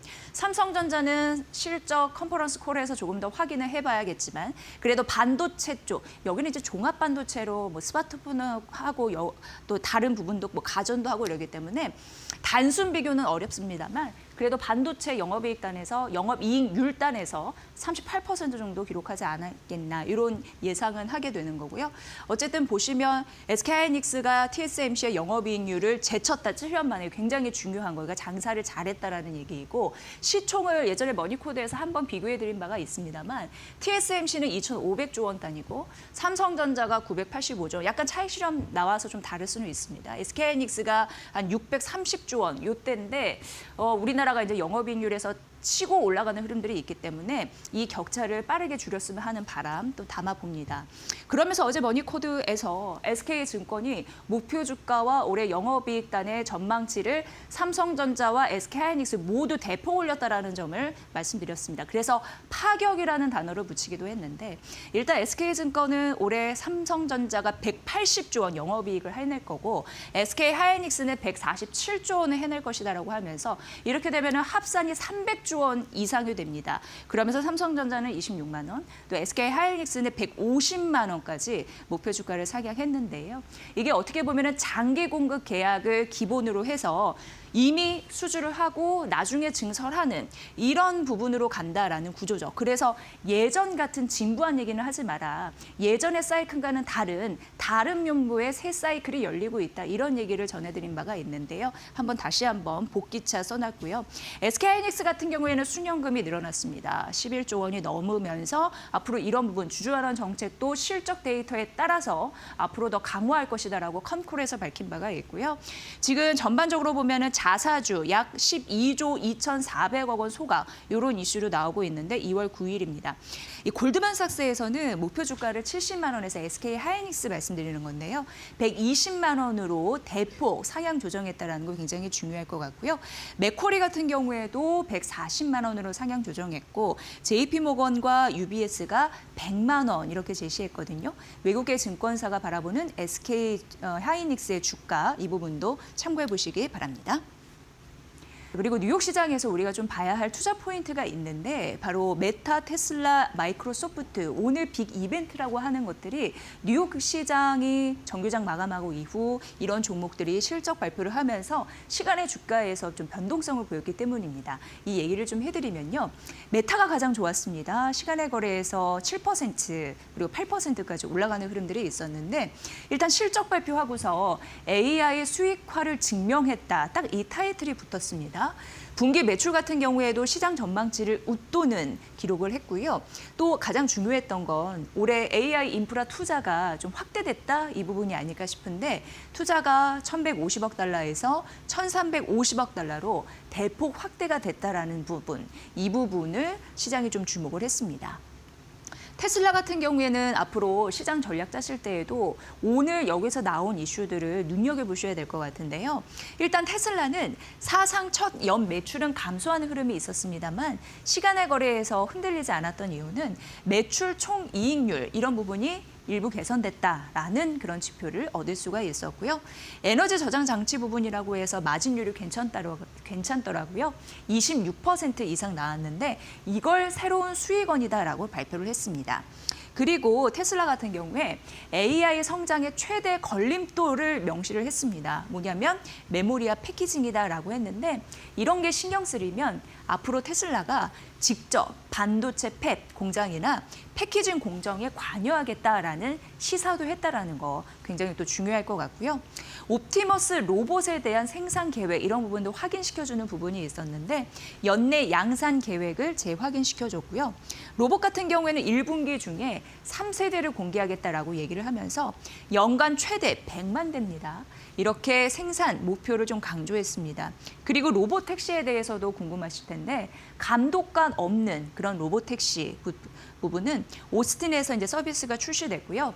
상반기 더 확장될 것으로 보이는데요. 달라스, 휴스턴, 피닉스, 라스베가스 이런 부분으로 확장될 가능성 언급이 됐습니다. xAI에도 20억 달러 투자 계획을 공개를 함과 더불어서 이것도 중요하더라고요. 속보로 떴었는데 아침에 모델 X와 모델 S와 X의 생산 중단을 발표했는데요. 중국 매체가 기사를 썼는데 이 부분을 좀 참고해 보니까 그 라인을 휴머노이드 로봇, 옵티머스 이쪽으로 전환하겠다라는 의지다. 이런 부분 나타나고 있으니까 이 부분 챙겨보시길 바라겠습니다. 메타와 테슬라와는 달리 마이크로소프트 같은 경우에는 실적 발표 이후에 주가가 떨어지는 흐름들이 있었는데요. 6% 시간의 거래에서 추락하는 흐름들이 있었습니다. 왜냐하면 가장 큰 거는 이제 비용 부담, 메모리 가격 급등에 의한 이런 부분에 좀 발목을 잡지 않을까라는 예상이 있었다라는 거고요. 애저 클라우드 매출 성장세가 지난 분기 대비해서 둔화됐다. 이런 게 또 확인이 됐기 때문에 투자자들로 하여금 좀 신뢰감, 이런 부분이 좀 빠지는 흐름들이 있었습니다. 그래서 메타, 테슬라, 마이크로소프트까지 굉장히 중요하게 또 뉴욕 시장에 반영될 거리이기 때문에 살펴드렸습니다. 네, 워낙 이제 KB증권은 현대모비스와 기아의 목표 주가를 굉장히 공격적으로 잡는 대표적인 증권사였는데 오늘 아침에 그 목표 주가를 유지했더라고요. 그거 기반으로. 근데 목표 주가는 공격적으로 잡는다라는 거 기반으로 비교 분석을 해보시면 될 것 같습니다. 그러면서 목표 주가를 공격적으로 잡다 보니까 당연히 이제 기아와 현대, 모비스 같은 경우에는 워낙 이제 실적 발표도 했고 주가의 높낮이가 좀 낮아 보이는 그런 흐름이 있을 수는 있습니다. 기아 같은 경우에는 KB증권이 30만 원을 유지를 했는데 보통 밴드가 한 24만 원 정도로 형성이 되어 있는 것 같더라고요. 일단 4분기 영업이익은 시장 전망치를 밑돌았습니다. 그런데 주가 영향은 제한적이다. 이렇게 KB증권에서는 봤고요. 왜냐하면 로보틱스의 가치, 현대차는 막 질주를 했는데 그거에 비해서 기아차는 그만큼 가지 못했다라는 얘기를 했습니다. 그러면서 올해 영업이익은 한 9조 원 안팎 이렇게 좀 예상을 했고요.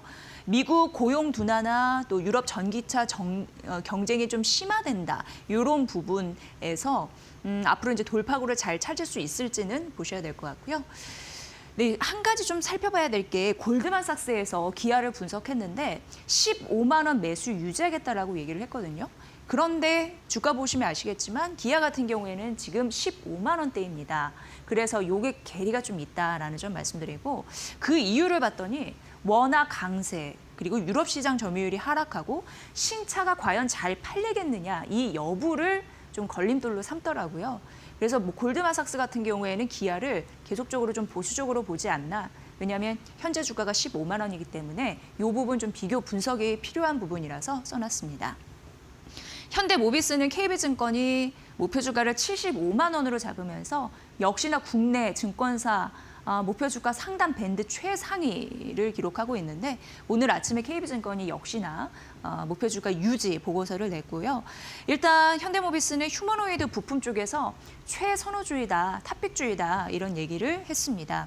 4분기 영업이익 예상에 부합했는데 여기는 이제 중요한 게 액추에이터 부품 이쪽이겠죠. 그 공급 계획을 보스턴 다이내믹스를 통해서 좀 유지했다라는 걸 긍정적으로 바라봤고요.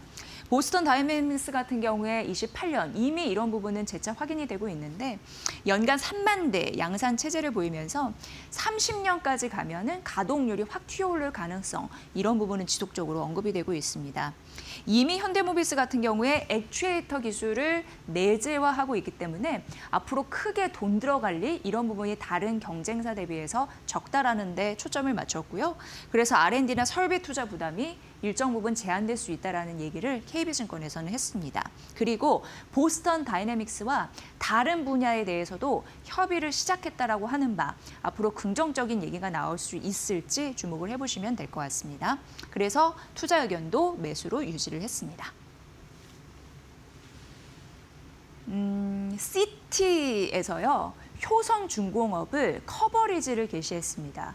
그러니까 그동안의 목표 주가는 없는 거고 지금 처음으로 목표 주가나 투자 의견을 제시했다. 최근 흐름에서 이렇게 보시면 될 것 같고요.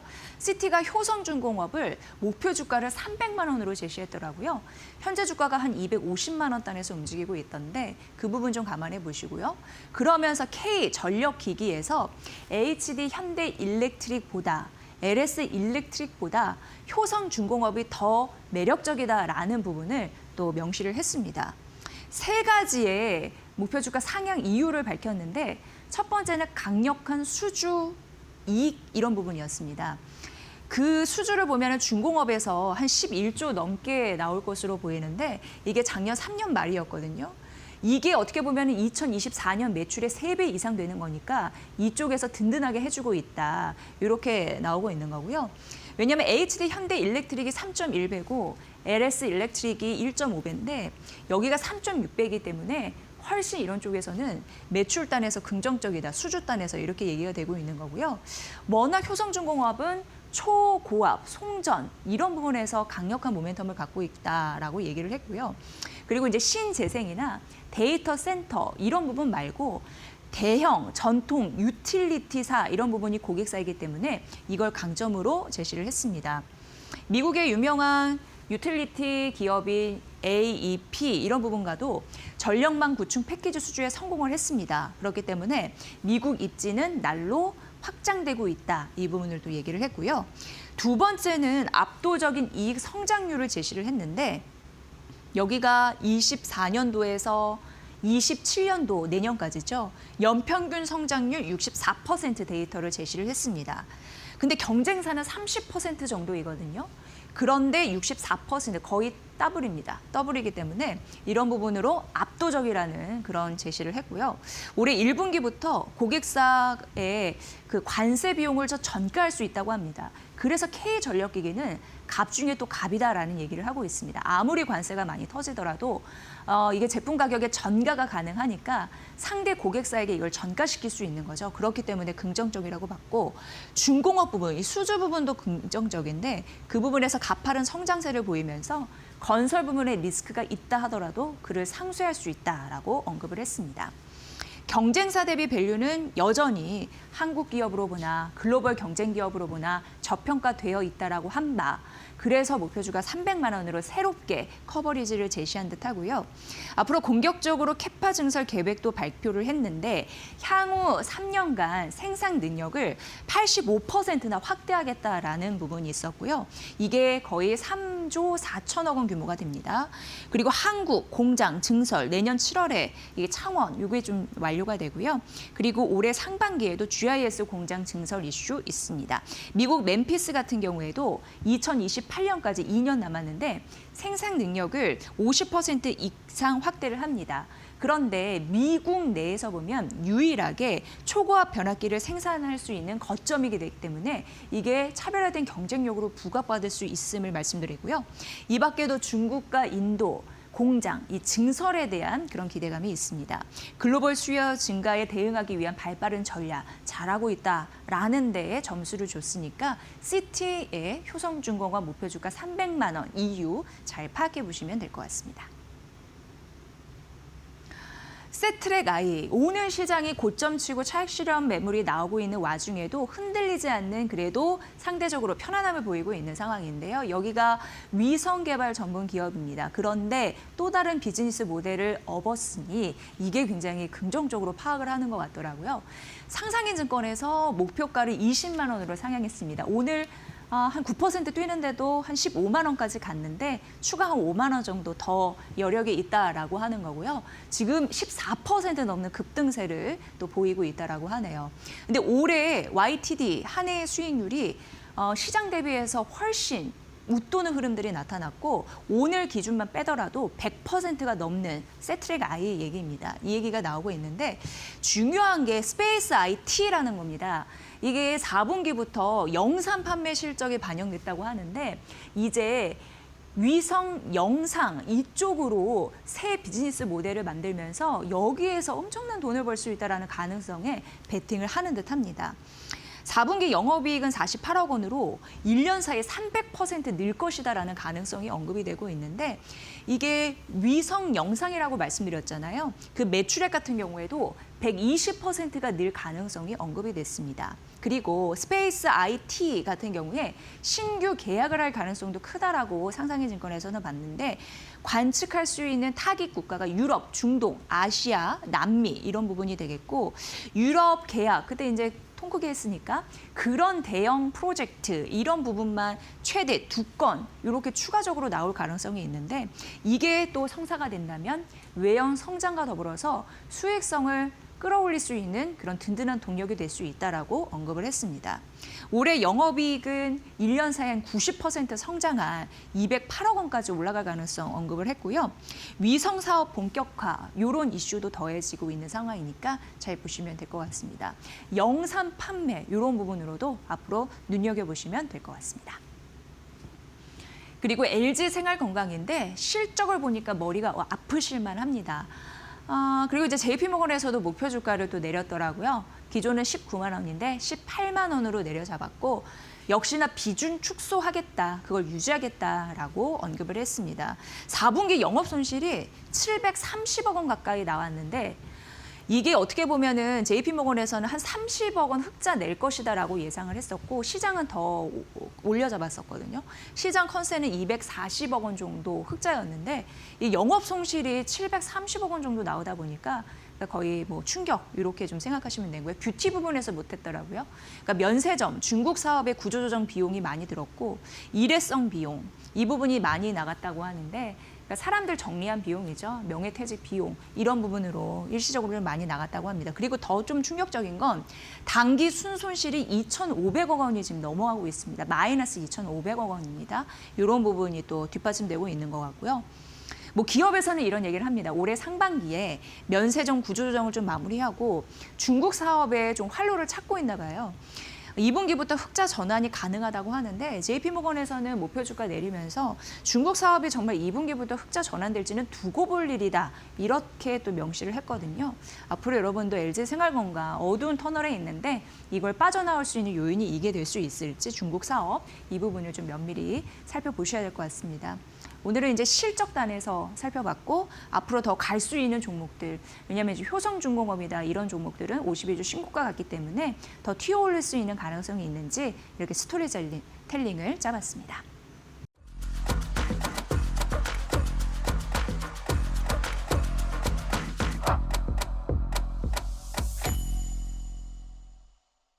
이제 정부 정책이 가장 투자하는 데 중요한 요소로 자리매김했습니다. 원래 정부 정책에 반하지 말라는 증시 격언도 있듯이요. 로봇도 오늘 테마 중에 상대적으로 그래도 강한 흐름 축에 속하는데 로봇 우리가 더 사야 되나 이런 고민을 끊임없이 하실 텐데 로봇은 이제 굉장히 중요한 투자의 축이 된 듯합니다. 이재명 대통령이 어차피 올 세상 우리는 적응할 수밖에 없을 것이다 이런 얘기를 했습니다. 로봇의 세상, 이제 로봇과 함께 경쟁하기도 하고 협업하기도 하고 여러 가지 미래 청사진 그런 부분을 그려서 나의 삶을 경영해 나가야 될 그런 때인데요. AI 시대가 되면서 부도 양극화가 심해질 것 같고 무엇보다도 직업 같은 경우에도 사회적 양극화 이런 부분을 잘 따지셔야 되는데 그래서 이재명 대통령이 전 국민이 AI 학습이 꼭 필요하다라고 하면서 이걸 지원할 수 있는 생태계를 강조하기도 했습니다. 지금 현대차 노조가 기업과 맞서고 있는 상황들 지속적으로 기사에 부각되고 있고 그들의 심정도 이해가 갑니다. 저도 AI에 관심이 굉장히 많은데 앞으로 로봇이 내 영역을 대체하지 않을까 전전긍긍하면서 앞으로 100세 시대인데 어떻게 살아야 되지 매일같이 고민합니다. 그런 흐름들 전 국민들이 비슷한 마음으로 이 시대를 맞이하고 있지 않을까라는 생각을 하게 되는데요. 어쨌든 그런 측면에서도 봐야 되고 또 투자의 관점에서 그런 생태계도 같이 봐야 되는데 현대차 노조가 일주일 만에 다시 로봇 투입을 반대하는 이건 계속될 것 같습니다. 앞으로 로봇이 인간의 일자리를 대체할 가능성에 대한 우려감 이런 부분은 있을 텐데 회사 측이 일방 통행 시 판을 뒤엎겠다라고 했습니다. 그런데 이를 콕 집어서 얘기한 건 아니지만 이를 바라보듯이 이재명 대통령이 흘러오는 거대한 수레를 피할 수 없으면 우리는 이거에 대응해야 된다라고 했고 이 부분을 좀 보셔야 될 것 같습니다. 이미 현대차 같은 경우에는 2028년도에 미국 공장에 아틀라스 로봇을 투입할 것을 계획을 얘기를 했고요. 여기 최고 전략 회의가 있습니다. 글로벌 리더스 포럼이라고 하는데 여기에서 어떤 얘기를 하냐면 무인공장 프로젝트에 대한 이야기 이런 부분이 논의가 오갔습니다. 로봇은 인간과 달리 잠도 자지 않고요. 매일 일할 수 있습니다. 24시간, 일주일 내내. 그래서 사람 빼고 로봇이 꽉 채워져 있는 꿈의 공장을 실현하겠다라는 논의가 오갔다라는 데에 지금 노조 그리고 일자리를 잃을 가능성이 있다라고 떨고 있는 그런 회사 측의 직원들은 좀 상반된 의견을 보이고 있다. 이런 점 지속적으로 언급해드리고요. 어찌됐건 우리는 투자의 관점에서 로봇 관련주가 최근 떨어지지 않고 지속적으로 상승 추세를 타는 이유 이런 부분으로 있고 AI 시대의 중요한 트렌드이고 정부 정책도 밀어주기 때문에 같이 가고 있다라는 흐름 절대 놓치지 마셔야 될 분명한 이유가 될 것 같습니다. 다음 페이지 만나보면요. 코스닥 3,000 목표잖아요. 여기에 이제 로봇주도 있는 거고 반도체도 있는 거고 제약바이오 섹터도 있는 거고 고루고루 보셔야 되는데 정부가 마음을 먹었습니다. 67개의 기금 여유 자금을 이 벤처와 코스닥에 유입할 수 있도록 플랜을 지금 짜놓은 듯합니다. 그래서 벤처 투자에 대한 가점을 2배로 주고 그러니까 후한 점수를 준다는 거죠. 연기금 평가에 대해서도 코스닥 지수를 반영하겠다라고 얘기를 했습니다. 이렇게 되면은 따라갈 수밖에 없거든요.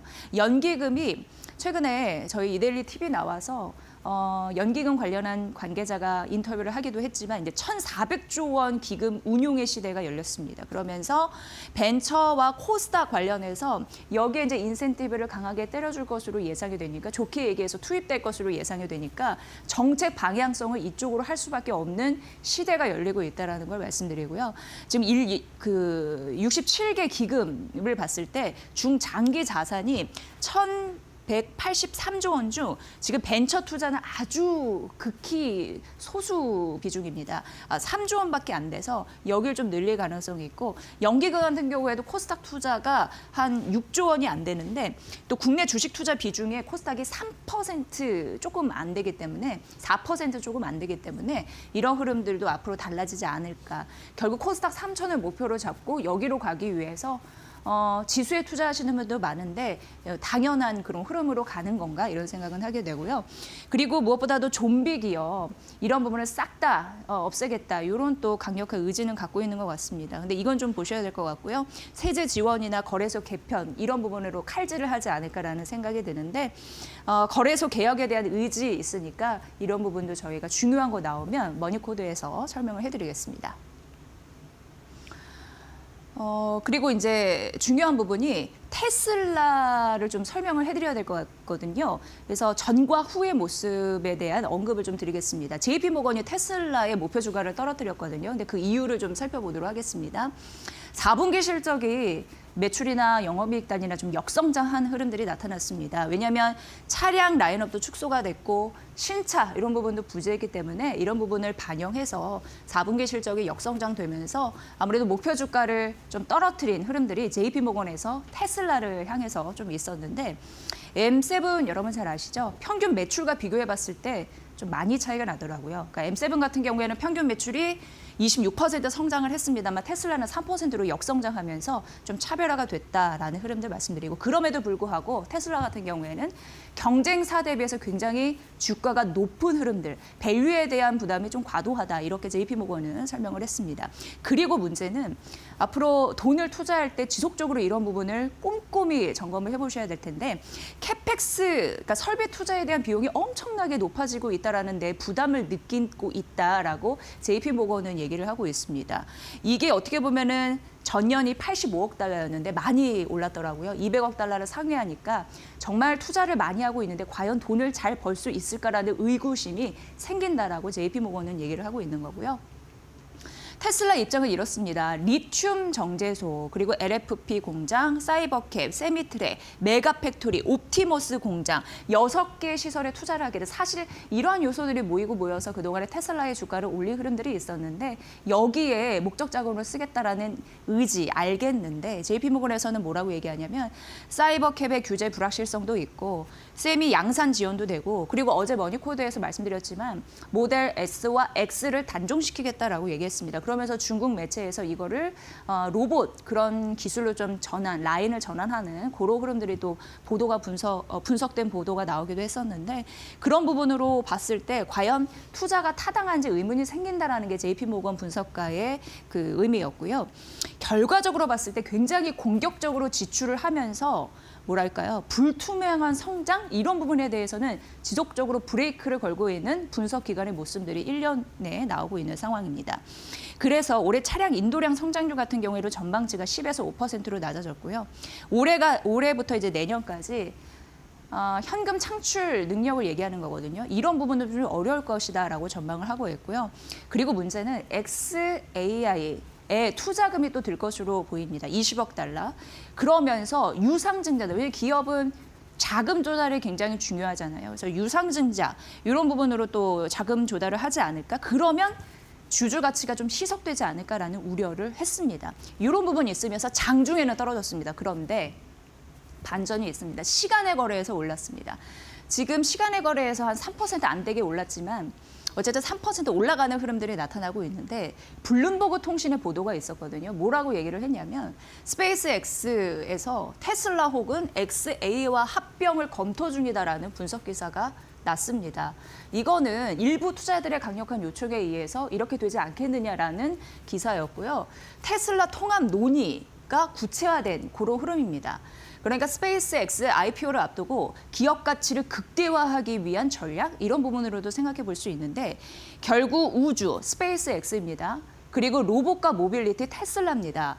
AI로는 XAI입니다. 이걸 단일로 묶어서 간다라는 거. 그러니까 미래 성장 동력에 대해서 의심하고 있는 투자자들에게 일정 부분 안심할 수 있는 코드를 줬다라고 해도 크게 틀리지 않은 것 같고요.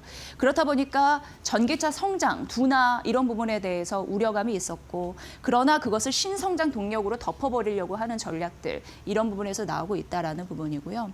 그런데 시장 일각에서는 이런 요소도 있습니다. 비상장이잖아요. XAI와 스페이스X들. 그런데 이게 같이 합쳐지면서 테슬라와 지분을 교환할 때는 주주 희석 가치가 나타날 수 있고 한 가지 더 테슬라 자산에 테슬라 이제 자산 벌어놓은 자산이 있을 텐데 그게 XAI에 투자가 되면은 이거 좀 골 때리는 상황에 나오지 않을까 이렇게 우려를 했습니다. 그래서 그게 법적 리스크로 이어질 수 있다라는 가능성 이런 부분은 있지만 어쨌든 성장 동력을 제시했다라는 부분 그래서 장중에 테슬라는 떨어졌지만 시간 외에서는 오르고 있다. 이게 앞으로도 중요한 포인트가 될 것 같아서 소개를 해드렸습니다. 골드만삭스에서 LG 엔솔 이거 뭐 잘 갈 수 있는데 재 뿌리는 느낌도 들고 여러분 보셔야 될 것 같습니다. 목표 주가 44만 원으로 제시했고 중립을 유지했습니다. 그런데 국내 증권사의 목표가 밴드는 55만 원에서 60만 원이니까 꽤 괴리가 크다라는 점을 밝혀드립니다. 골드만삭스에서는 LG 엔솔을 뭐라고 얘기했냐면 주가 대비 수익률이 제한될 가능성이 있다라고 언급을 했습니다. 올해 ESS 매출은 3배 이상이 날 것이고 신규 수주도 기대가 된다라고는 얘기했습니다. 그런데 올해 캐펙스 약 40% 감소할 것으로 보이거든요. 1년 기준으로. 재무구조 부담 이런 부분은 완화될 것으로 보입니다. 왜냐하면 기존 라인으로 전환하고 보수 유지 이쪽으로 갈 가능성이 있거든요. 그러면서 목표 주가 44만 원 제시하고 중립을 유지했다라는 점 보시고 LG엔소 오늘 현재 주가 41만 원 정도 되는 것 같습니다. 그러니까 국내 증권사 밴드와 상당 부분 좀 차이가 난다는 점 말씀드리고요. LG화학은 그래도 매수를 유지하면서 45만 원 얘기를 했더라고요. 상반기까지 실적 악화가는 예상이 되고 석유화학 부진과 북미 전기차 수요 좀 둔화될 것으로 예상하지만 많이 떨어졌기 때문에 밸류 매력은 있다라고 또 긍정적으로 평가했습니다. 어쨌든 LG엔소를 약간 저격하는 듯한 느낌이 좀 들어서 요금을 좀 설명해 드렸고요. 국내 증권사의 시각과 좀 비교해 볼 부분이 있을 것 같습니다. 오늘 삼성전자, SK하이닉스 정말 잘 가고 있습니다. 그런데 삼성전자는 원래 메모리 왕 1위였지만 한때 아픈 때도 있었습니다. 그러면서 투자분들이 몇 년간 그 어두운 터널에 있다 보니까 그때 당시 이런 파고를 딱 넘었을 때 10만 원 넘어갈 때부터 지금 어쨌든 내가 본전을 찾았으니 팔고 나가자 하시는 분들도 있었고 너무 지금 가격이 높은 것이 아니냐, 더 사야 되느냐 이렇게 말씀하시는 분들 참 많았습니다. 저는 뭐 따로 분석을 하진 않고 분석된 자료를 전달하는 사람이지만 지금도 똑같은 얘기를 삼성전자와 SK하이닉스를 보면서 가장 많이 하십니다. 지금 비싼데 더 사도 되나요? 지금 들어가도 되나요? 이 얘기를 많이 하시는 것 같습니다. 그런데 이런 자료들이 지속적으로 나오고 있습니다. 삼성전자와 SK하이닉스의 주가는 지금이 제일 싸다라고요. 그래서 댓글 보면은 어떤 분들은 너무 공격적으로 얘기하는 것이 아니라고 하신 분들도 있고 지금 더 가는 게 맞다라고 하시는 분들도 있고 팽팽하게 의견이 엇갈리지만 지금 현실이 이렇습니다. 가장 많이 물어보고 여쭤보시는 그런 멘트, 지금 굉장히 높은데 더 사도 되나요? 이런 부분에 대해서 항상 의문을 가지시면서 국내나 외국계 증권사가 어떤 얘기를 하는지 그런 투자의 트렌드를 정확히 파악을 하실 필요는 있어 보입니다. 오늘 어제 삼성전자와 SK하이닉스가 실적 발표 이후에 실적 컨퍼런스 콜 이후 또 오늘 아침에 정말 많은 증권사에서 삼성전자와 SK하이닉스의 목표 주가를 분석하면서 시장의 트렌드를 쭉 분석을 해놨습니다. 일단 대신증권이 IBK증권과 같이 24만 원으로 올려잡은 흐름들이 있어서 대표적으로 하나 딱 써놨고요. 그 밑에 국내 증권사들의 목표 주가, 이게 오늘만 나온 국내 증권사의 리포트입니다. 쭉 정리를 해놨으니까 보시고요.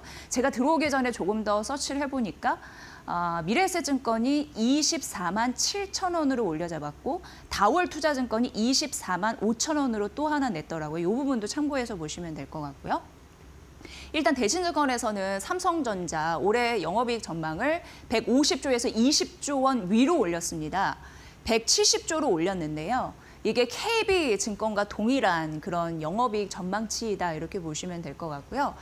1분기 메모리 반도체에 어떻게 보면은 영업이익 1위를 탈환할 것으로 본다라고 언급을 하면서 1분기가 굉장히 또 중요한 변곡점이 될 것이다라고 예상을 했습니다.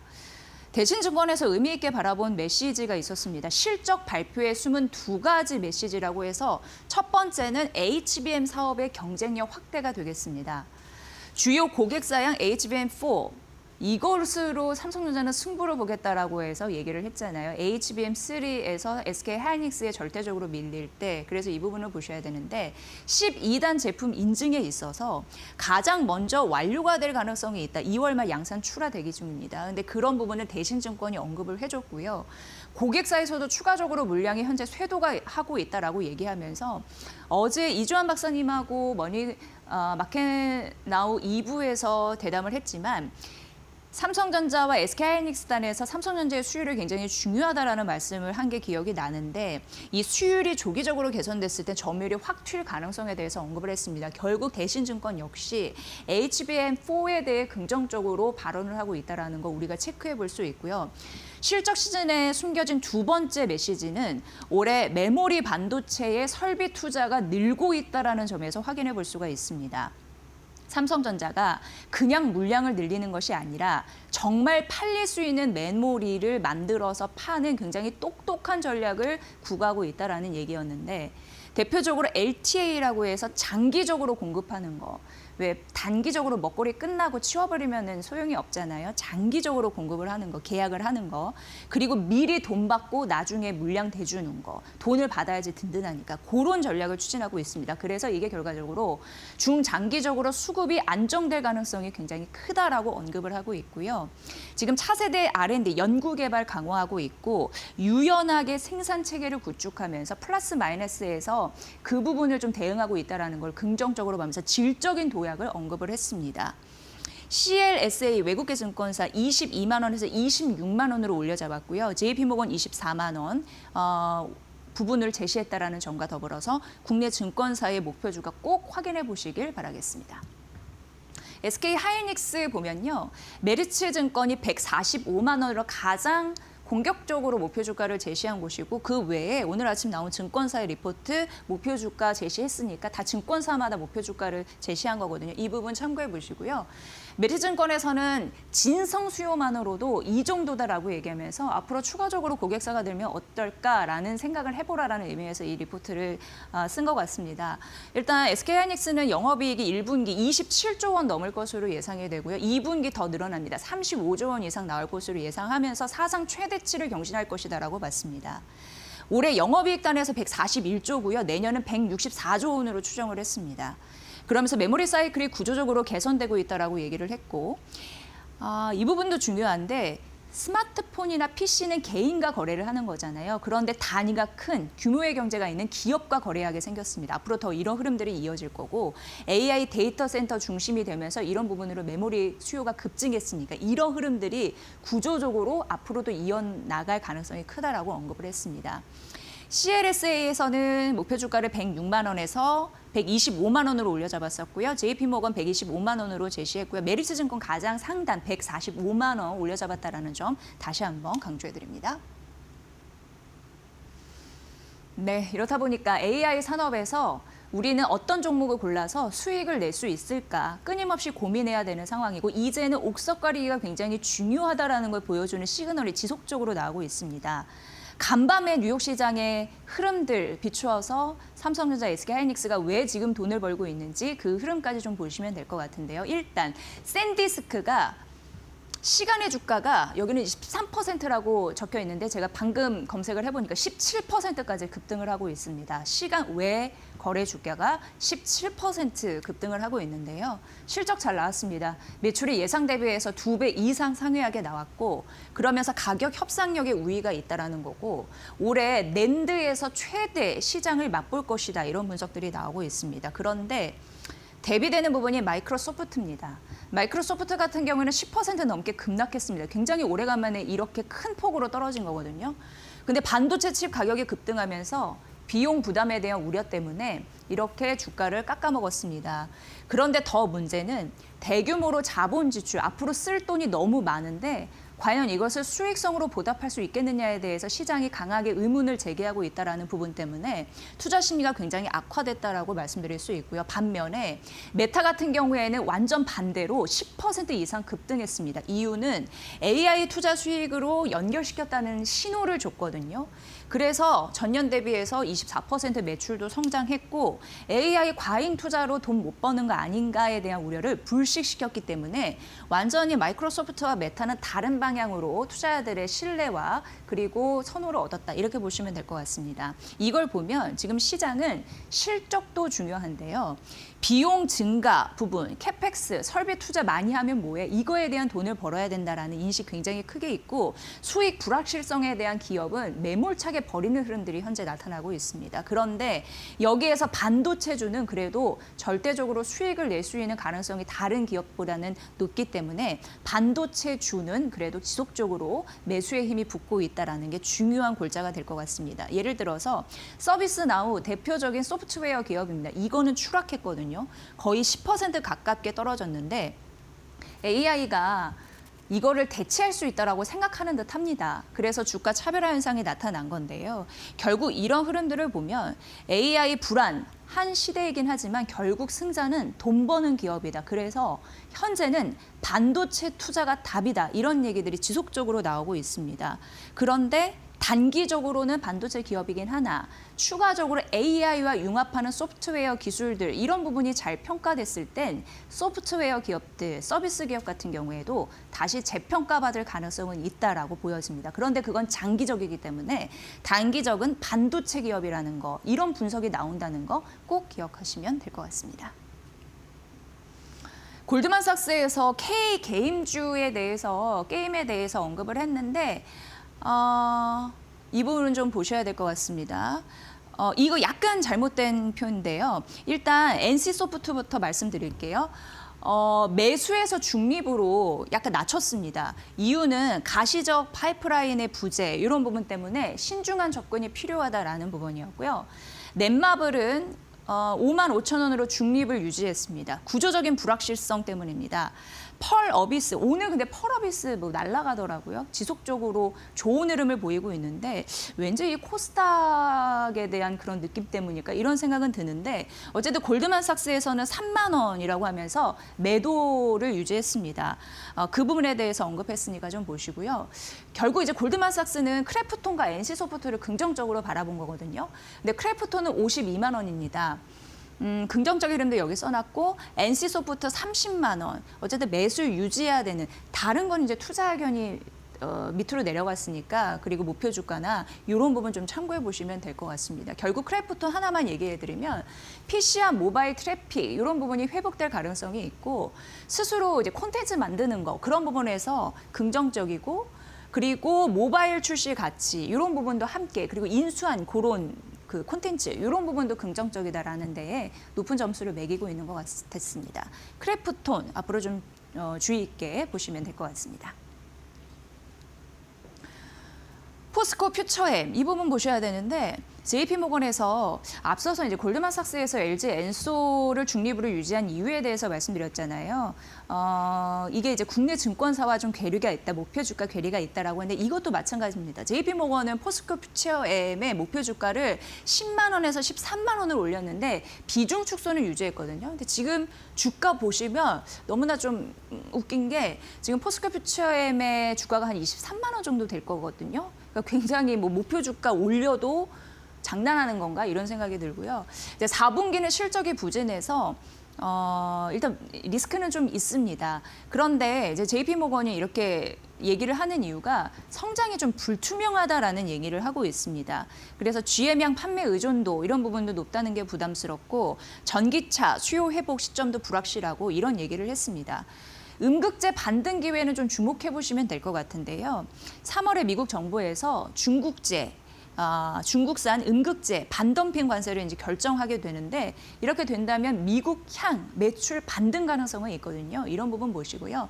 JP모건도 현재 주가에서 현저히 낮은 목표 주가를 제시하면서도 올렸는데 역시 비중 축소는 유지했다라는 점, 그 목표 주가 괴리 이런 부분도 잘 참고해 보시면 될 것 같습니다.